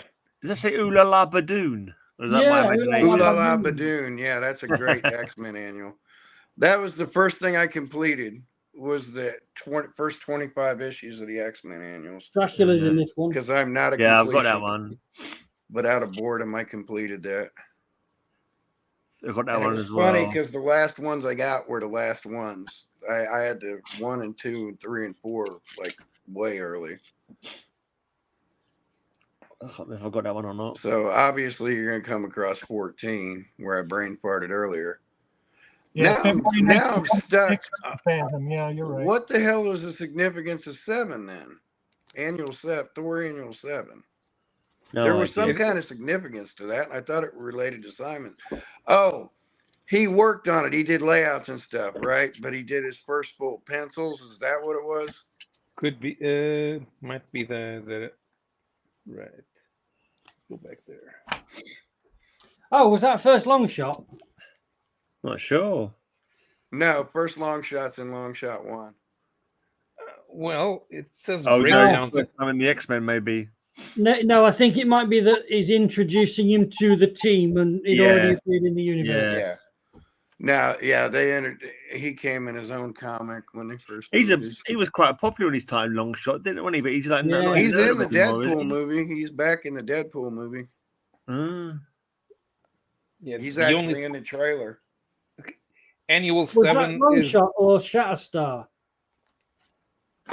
Shatterstar. God damn it, my brain. Sorry, I'm in pain. That's my brain ain't fucking working. annual number 7 is the first appearance of the Eternals in the Marvel universe outside of their comic.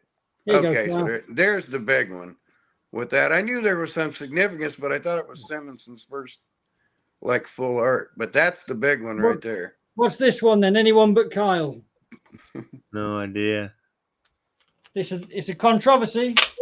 It's not because it came out a month earlier. Well, there's no debate about what it is or isn't, because fact is fact. But the world seems to think otherwise. Not Came first. out a month earlier. Now he's in 5 Not first panels Gambit or and he something, is doesn't it? speak. I'm going to see if I can find it, but I don't know what page it's on. Near the back, he's in 5 panels and he It's doesn't. not a say Gambit, is it? Yeah, it's the first Gambit. Yeah. It's not the first Gambit. The one I've got is the first Gambit. Is that the X-Men 266? That was supposed Yeah. to. That was supposed to come out after 266. That's the but first Gambit because Brennan I haven't came got out that a one. If month I had that before. one, then that would be the first Gambit, but it's not. I The one can't I've got find is the it. first Gambit. He's The just whole he's idea. just in crowd scenes in 5 different panels. But you know, Ah, the so whole- he's not. Is he in the uniform that you'd recognize him as? It's doesn't matter. kind of shadowy, but I mean, you I know, mean, he's that there. kind of thing, but I can't see him. Yeah, he's in I crowd can't. pictures. He's just in the Yeah. backdrop. You know, the idea of the fact that they came up with the concept of cameos before first appearance is the proof Yeah. enough that all of the comics price guides and the historical definitions are bullshit. Yeah. Well, I mean, they call that a cameo because he has no word balloons, but it came out. Does he not even It hit the speak? stands a month before 266. Yeah, I'm actually struggling to find it. Yeah, just their group shots. It's like a shadowy page as his first appearance. Like it's That don't not count, real man. It could clear, be but anybody. it's a page like that, and he's just standing in the crowd. It's not a big page. It's It in a might little not be box. Gambit. It might be his brother. Although there are two different stories in here. Yeah, So maybe I'm looking at it's the wrong in the one. first part of the story. That's what I should have said. It's in the first. Yeah, In the we don't. first story, I don't even like Gambit. I find him so annoying. I find him Yeah. annoying. It's the accent. Yeah. The accent, the general attitude, the costume, the hair. Yeah. I don't know how people thought he was a good Hold character. on, is that him? Is that him? Yeah. He's speaking. Does he speak? I didn't think. Then it's definitely not a cameo. I didn't Wait, think that's he actually got words. No, in he that can't be. one. That can't be him because he's not speaking this stupid French accent. He's got a flasher mac on. Yeah. Nah, someone else. I think that's him. Well, is he going, Monsieur, Mademoiselle, or bloody, and like dropping all his H's and everything else? I mean, Although that person does seem to be in X-Men type uniform, or yes, it can't be him. Then that's probably Forge. I Has he didn't got think he metal had any legs? word balloons in No, that. that's one. I think that's Legion. Isn't he shooting fire at them? oh, it could be. Yeah. Because here, well, in this What one, Legion look, was- that's a group shot, and there's the guy in the flasher mac there. Yeah, that's Ah. Legion. So that's not him, right? Okay. I Yeah, thought 'cause Legion was those a are bad guy. those are the Muir Island X-Men. I'll have to read this comic, which I might have done when I was a kid, but I certainly haven't opened it ever since. Because you remember Show that Banshee Polaris, Show Thunder us some from more the front covers, mate. Show us some more front covers. More front covers. I'm going to keep that one over there Yeah. for research purposes. It'd be a bit of a weird stream. We just come on to watch Darren. read Again, a if comic it book. was, if I was upstairs, I'd just pull it out and go right to it. But Fantastic Four, King Giant Size Daniel. very classic cover. Doctor Doom. Man, my brain has gone to shit today. I Yeah. screwed up a long shot with Shatterstar as Shatterstar. far as the movies go. I know his first appearance was still in Long Shot 1. Atlantis Attacks. This is supposed to be an annuals box, but it's interspersed with actual issues. There are a few annuals there, though. Fair few annuals. Well, that's something I didn't know that I just read. Are you sure they're not Atlantis Attack? Because wasn't those two other comics Atlantis Attacks? So maybe it's sort of crossover from that. From that was under Days of that Future heading. Present. That was Days of Future Present. Oh, was it? Yeah. There's Acts of Vengeance and all sorts. Okay. But I just think that the guy, whenever he's been putting his annuals into the annual box, has accidentally picked up a few other issues Yeah. as well. I Maybe. used to store all my annuals together, and now I just store all the big books together so they don't get screwed up. Yeah, it's hard Yeah. to know how to sort your comics out, really, isn't The it? earliest costumed hero I could find is from 1919, Who is he? and that's Zorro. That's Oh, well, Zorro, but the costume comic book in comic books is the Clock. And the first Arthur character Adam. to put on a costumed identity was the Spring Hill Jack. All right. Yeah, yeah. and I'm definitely talking American. I'm not talking international.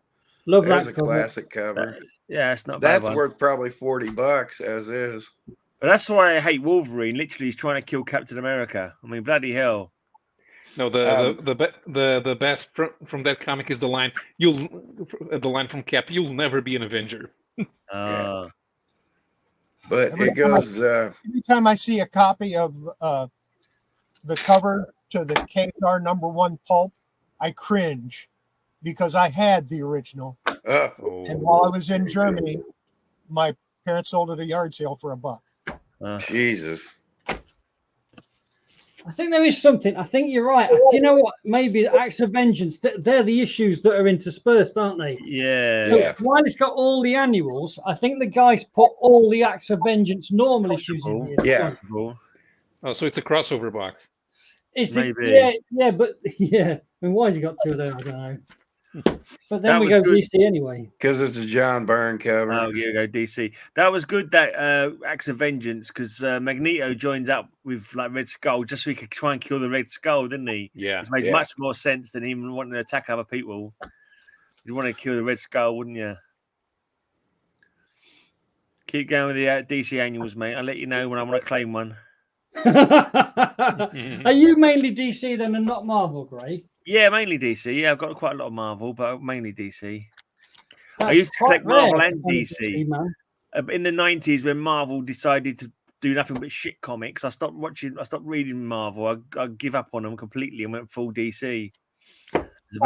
Technically, Doc Savage is an American superhero that predates a lot of them too. Had the Sandman. They had Hellblazer. Had Preacher. Holy crap! They had much better than Marvel. I love Hulk and Dove. That's one of the first runs that I finished, Hulk and Dove.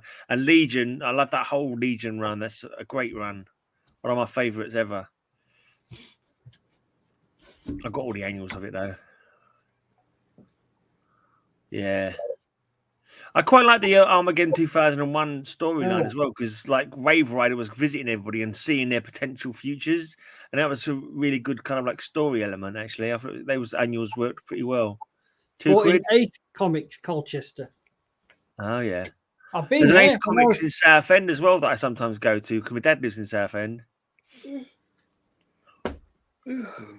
I've been to Ace Comics when I was a collector, about 17 years old. I got the train. I thought about using this one for Heads of State last week because Superman's being sworn in as the blinking president on that one. I did consider it. Yeah, president on the. Yeah. He's being sworn in as the president on that in that comic. How are you getting on with your rat covers? Oh, I've got my rat covers all sorted out. I've got them out quite early actually. Yeah, I've got them. How many 2000 ADs? None actually, but I've got a tornado. Do you got a gnat rat? If you need 3 2000 ADs of rats, yeah. That's cool. I haven't dug them out yet, but I know which ones they are. There's one of them belong to the Angel Gang. Oh God, I don't know. I haven't read them. The freak from Angel Gang. I can't remember his name is now. Yeah, got all these. Who? The one with the dial on his head? That's Mean Machine. His brother, who looks like a skeleton almost. He had a pet rat. That's a nice cover. Yeah, I've got that one. Joker looks technically happy. Mickey Mouse would count, wouldn't it? Since he's technically a rat. No, he's a mouse, not a rat. Clues in the name. It's called. It's not called Richard Rat. It's called. Isn't the mouse a rat? Maybe. So, Greg, will you be accept? There are so many rats in the There's the Brat Pack, the Rat Pack, Rats in the Desert, but there's no rats. These are just titles and descriptions of rats. Well, that's down to Matilda, mate. That's down to Matilda. We'll rip the crap out of you if you try using them, but you know. I just got a notification from my phone that says I'm done for the day. Oh yeah. My phone's about to die. His phone's about to die. Sorry, James. So wasn't there a magazine-sized Rat-Fink comic? Yeah, Rat-Fink. I remember Batfink. Batfink's wings were like a shield of steel. Well, I went longer than my battery did, and I'm surprised by that because I can barely stand up now. But I'm tapping out because my phone says you keep doing this, I'm going to die on you. Okay, well, just make sure you don't die on us, Kyle. Go and. Well, I don't have to go back upstairs again tonight, so that'll help. Next week, make sure you've got them links to me. Send them to my. Don't put them in the Geeky Weekly chat because they get so subsumed by millions of messages. I'll send them right to you. Right. Yeah, and have a poem ready to read out. Thanks for joining, Paolo and James. No problem. See you guys next week. I'm gone too. See you, Kyle. All right, keep going, mate. We'll call it a day then, probably after you've done that. That's 3.5 hours. That's a long session. Yeah. That's longer than the Super Bowl. I just pulled that one recently, actually. And more entertaining, too. Man. You haven't got any All-Star Squadron annuals, have you? Because I just realised I thought I had them all, and then I saw one like at the Mart last month, and I was like, I don't remember ever getting that. So now I need the other ones. There is a list of what's in here, but it's I'll check. But that usually when I buy collections, they're jumbled up. So one of the jobs I have to do is alphanumerically sort them. Yeah. Which takes a long time. I told you on the other show the other night, I'd done 150 long boxes alphanumeric sort. It's that, believe it or not, it's not as bad as it sounds. It probably takes a week. Right. But it takes a week if they're already bagged and boarded and nice to handle. If they're like you can't do it if they're like this because they stick together. It's just a point of exercise. Because sometimes the stickiness on the back, if you put that on top of a comic that's not got a bag and board, you're already damaging it because it'll just stick and residue and everything. So the first part of any process is get them out of whatever wrappers they're currently in and re-bag and reboard. Yeah. Because you've got it out of the bag at that time, that's when you grade it as well. Long old work, mate. Rather you than me. It's really monotonous, and you just got to get in the zone. I can only imagine that with all the work hours you put into it, your hourly rate's got to be like 50p an hour, isn't it? It's not big because although this year, that's it, we're at the end of the box. But although this year was a good year, I had plenty of income, but I was selling for 8 months. But it took 2.5 years to prepare everything for sale. Yeah. So whatever I earned in that 8 months has to be divided by 3 years. So it's really low, comparatively speaking. Yeah. But that's why this time, that was the biggest test of the concept of is Splat Comics actually working or not? And the answer was, yes, it does. Raise the level. So now I'm going to put twice as many on sale with a much broader selection. And so it could take 2 years to get there. It might take 3 years. I might run out of money and have to send it all to auction. It might never happen, which would be a catastrophe. But, and also the 8 months of doing orders, I was actually really exhausted at the end of that. And I've done very little for the month to try to recover. And only in the last few days, I've begun to feel ready to do stuff. Yeah. So I'll get there.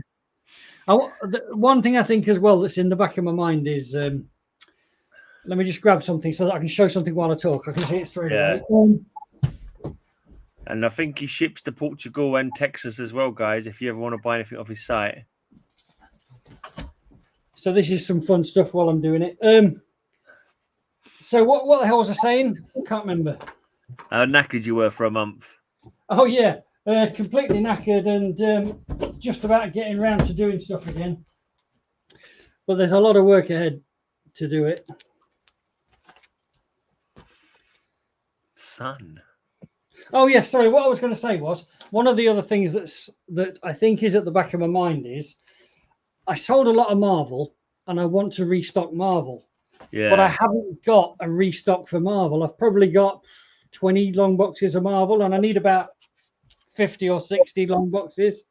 No. So I'm hunting for a really big Marvel collection. And I think that as soon as I find it, I'll have more motivation to get going again because I'll know then that I'm ready. Yeah, I'm not selling you mine, mate, so you can shut up right away.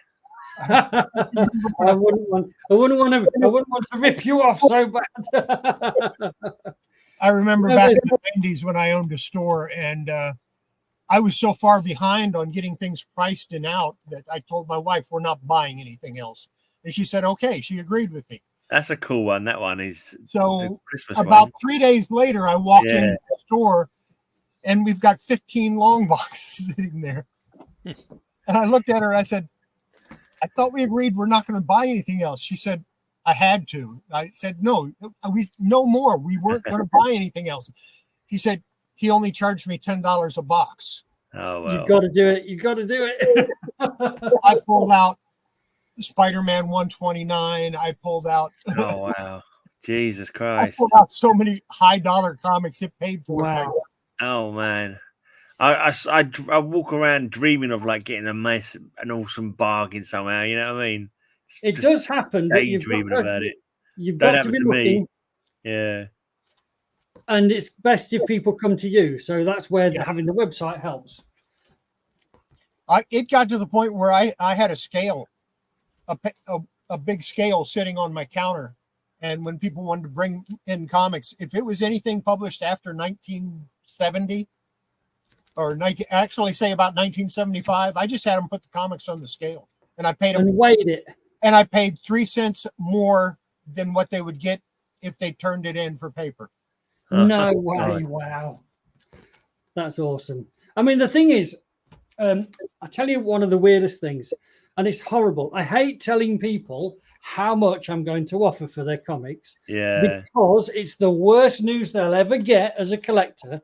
Because when you're collecting comics, you think, oh, well, I paid £5 for this one, so maybe if I save it for 20 years, I can sell it for £6 and make £1 profit.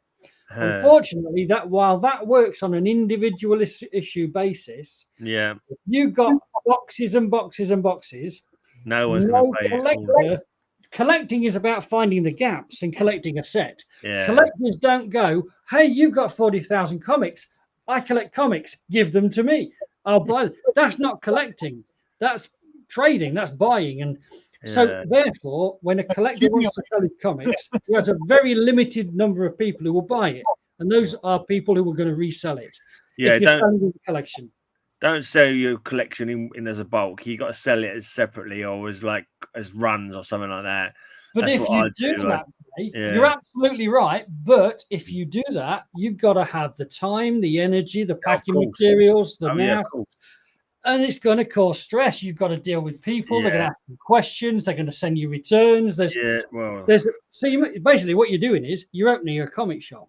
That's effectively what you're doing. So the question is, I ain't taking no returns if I ever come to do that. You get what you give. A lot of people, when a lot of people realize that they don't want a job of selling comics, and so they're prepared to sell their comics cheaper. Now, here's where it gets really shitty for the collector. Right now is a classic time, because we've gone through a comic boom because of all the Marvel films and stuff, where everyone went crazy buying comics. Now it's the other way around. There's this so-called superhero fatigue, which is bullshit anyway, but it's people are believing it because the press are constantly saying it. What it was people went crazy buying high-dollar comics during COVID when they had the disposable income that was just being given to them. Absolutely. Now they don't have that disposable income, and the prices are going down. Because they're trying to recover some of their money that they invested, but they're realizing that actually you can't sell it for more or even the same as what you paid. And this is what I predicted back when COVID first started. Exactly, is a big drop of the market. Now, here's the problem, right? Here's the biggest problem of all. It's not a problem for me, I reject 9 out of 10 deals. I say, no, thank you, because I only want the one that represents the best value when I'm buying. Now, all these other people who don't sell to me because I'm too cheap, with my offers, which is true, they won't sell their comics for any more, but they can't make the mental loss in their head for the financial loss. They can't get over it, so they'll keep their comics and keep looking for someone else to buy them. But there's so many people out there selling right now because we're in this crash, right? I simply have to wait for the right deals, and they're turning up fairly regularly. I don't need to buy every comic in the world. I just need to buy enough to restock the shop. So I sit and I wait and I wait and I wait. I mean, right here in the U.S., I can buy a long box of comics for 25 cents a piece and get some good stuff out of it. I'm going to get a lot of crap too. Yeah, but, I can throw that up cheap, 20 comics for $20 and somebody's going to buy it. Yeah, absolutely. And so it is heartbreaking for collectors who have collected for money. Do you remember some time ago, Gray, 10 weeks ago, 12 weeks ago, I said, don't collect for money.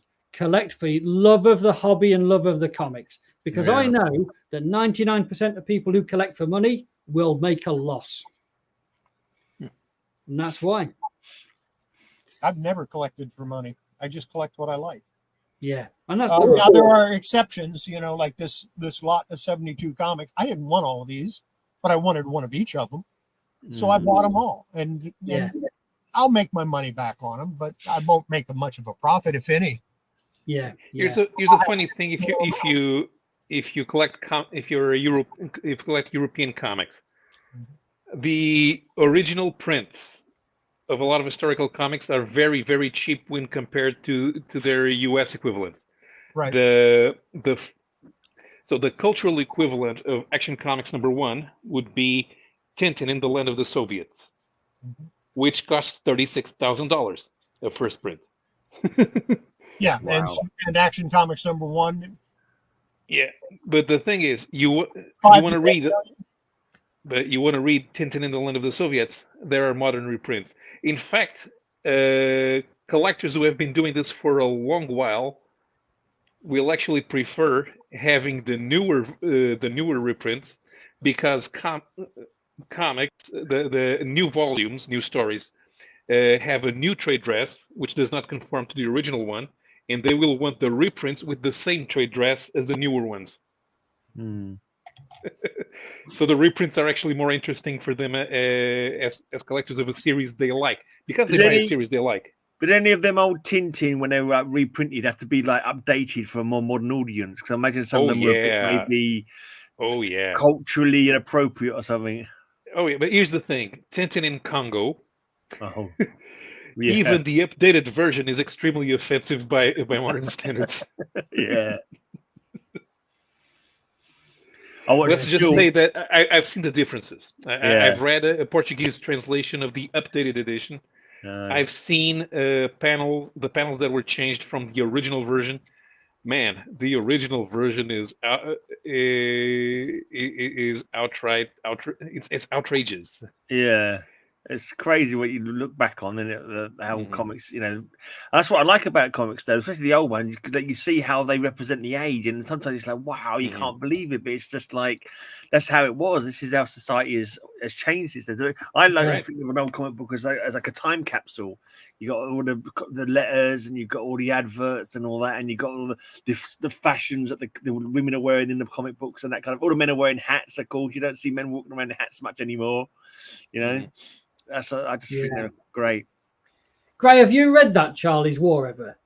Yeah, you've read it back as a kid. Yeah. Do you remember it? I've been rereading it, and honestly, because there's a who was it who wrote it? Pat Mills wrote it. Oh right. And he does like some in that link I put on where it's like the collected edition. Yeah. He's got like some narrative where he's explaining how he used to do it and so on. And he says that a lot of people think that he made up the stories. And he said, okay, so a lot of the characters are made up, but the reference material, these things happened. Yeah. And they happened the way he writes them as well. Yeah. And there's some really shocking things in there about how the officers used to treat the troops. Absolutely. That was World War One, didn't it? Back in World War One, they didn't know shell shock and PTSD. They just shot you as a coward if you were blinking confused from the bombs, right, and that you got into a shell. They decided you were a coward and then you shot. Yeah, but even worse stuff. You get shot for like the most flimsy reasons, like you told a lie or you stole a piece of food. They just shoot you. This is the officers shooting their own men. Yeah. Absolute insanity. Discipline. Anyway. Discipline, mate. Yeah, very much like the Russian army of today. If anyone goes out of line on my streams, I have them shot. That's the only way to keep everyone in check. I can't be having no. I'm in fear of my life. If you hear a knock at the door late at night, you know what it is. You've got to keep a tight ship, guys. We've done more than 3.5 hours now, so I'm knackered. Well, cheers for coming. I'm going to go and read this and find out who the hell this Gambit guy is. It's been great to meet you new guys. Well, you're not new. You've been there for ages. Gambit's not an important character. Nah, he's a boring character. Don't like him. Never liked him. Gambit Rogue is an important character. I always liked Rogue. Yeah, I don't mind Rogue. Rogue and Kitty Pryde were my two favorites for a while. Yeah. I always liked Cyclops. Yeah, Cyclops was my favorite when I was a kid. Will you excuse me? I'm going to disappear. 1958. See you later, Darren. Then I learned to read 1959. And then I started school in 1960. Wow. So I've been literally reading comics pretty much my whole life. Yeah. My first Disney's was when I was 4. I only started reading Marvel comic until 1967. I don't remember. It was full of Dell, or Gold Key actually, Gold Key, and DC, Classics Illustrated, stuff like that. That's what they carried. They didn't carry Marvel Comics. No. It's a shame that there's not so many anymore, to be honest. But it's all computers now, and it's all online stuff, and kids are all playing games for entertainment. They're not blinking reading anything really. I think. Yeah. But what are we going to do? The distribution industry. Exactly. We don't give stuff away. You can get a free comic book, but you got to go to a comic book store. Yeah. My closest comic book store is 45 minutes away. Yeah. I tend to buy because I don't buy like modern comics. So I get most of my stuff. I buy on my Facebook groups, and every couple of months there's the London Comic Mart, which I spend a bit of money at. Oh, the last time I went to a comic book store, I bought Conan #1. Wow. Right. Anyway, my missus is asleep, so I'll best end it now. How is she doing? Is she doing better? Yeah, I'll tell you. I'll look a message her rather than talk about it online. To be honest. Okay. Yeah, it's not great. All right. Okay. See you. Good night, guys. Yeah, if you want me to come on, just hit me up on Instagram and send. Okay, mate. Yeah, well, no, it's always there. If you happen to come in, I just pop you. If I don't send you the link, I'll pop you the link in the chat or whatever. If you're about. Yeah, sometime I'm watching on this computer over here instead of the one that has Instagram on it or that has StreamYard on it. All right. Good night, guys. See you soon. Bye. Night.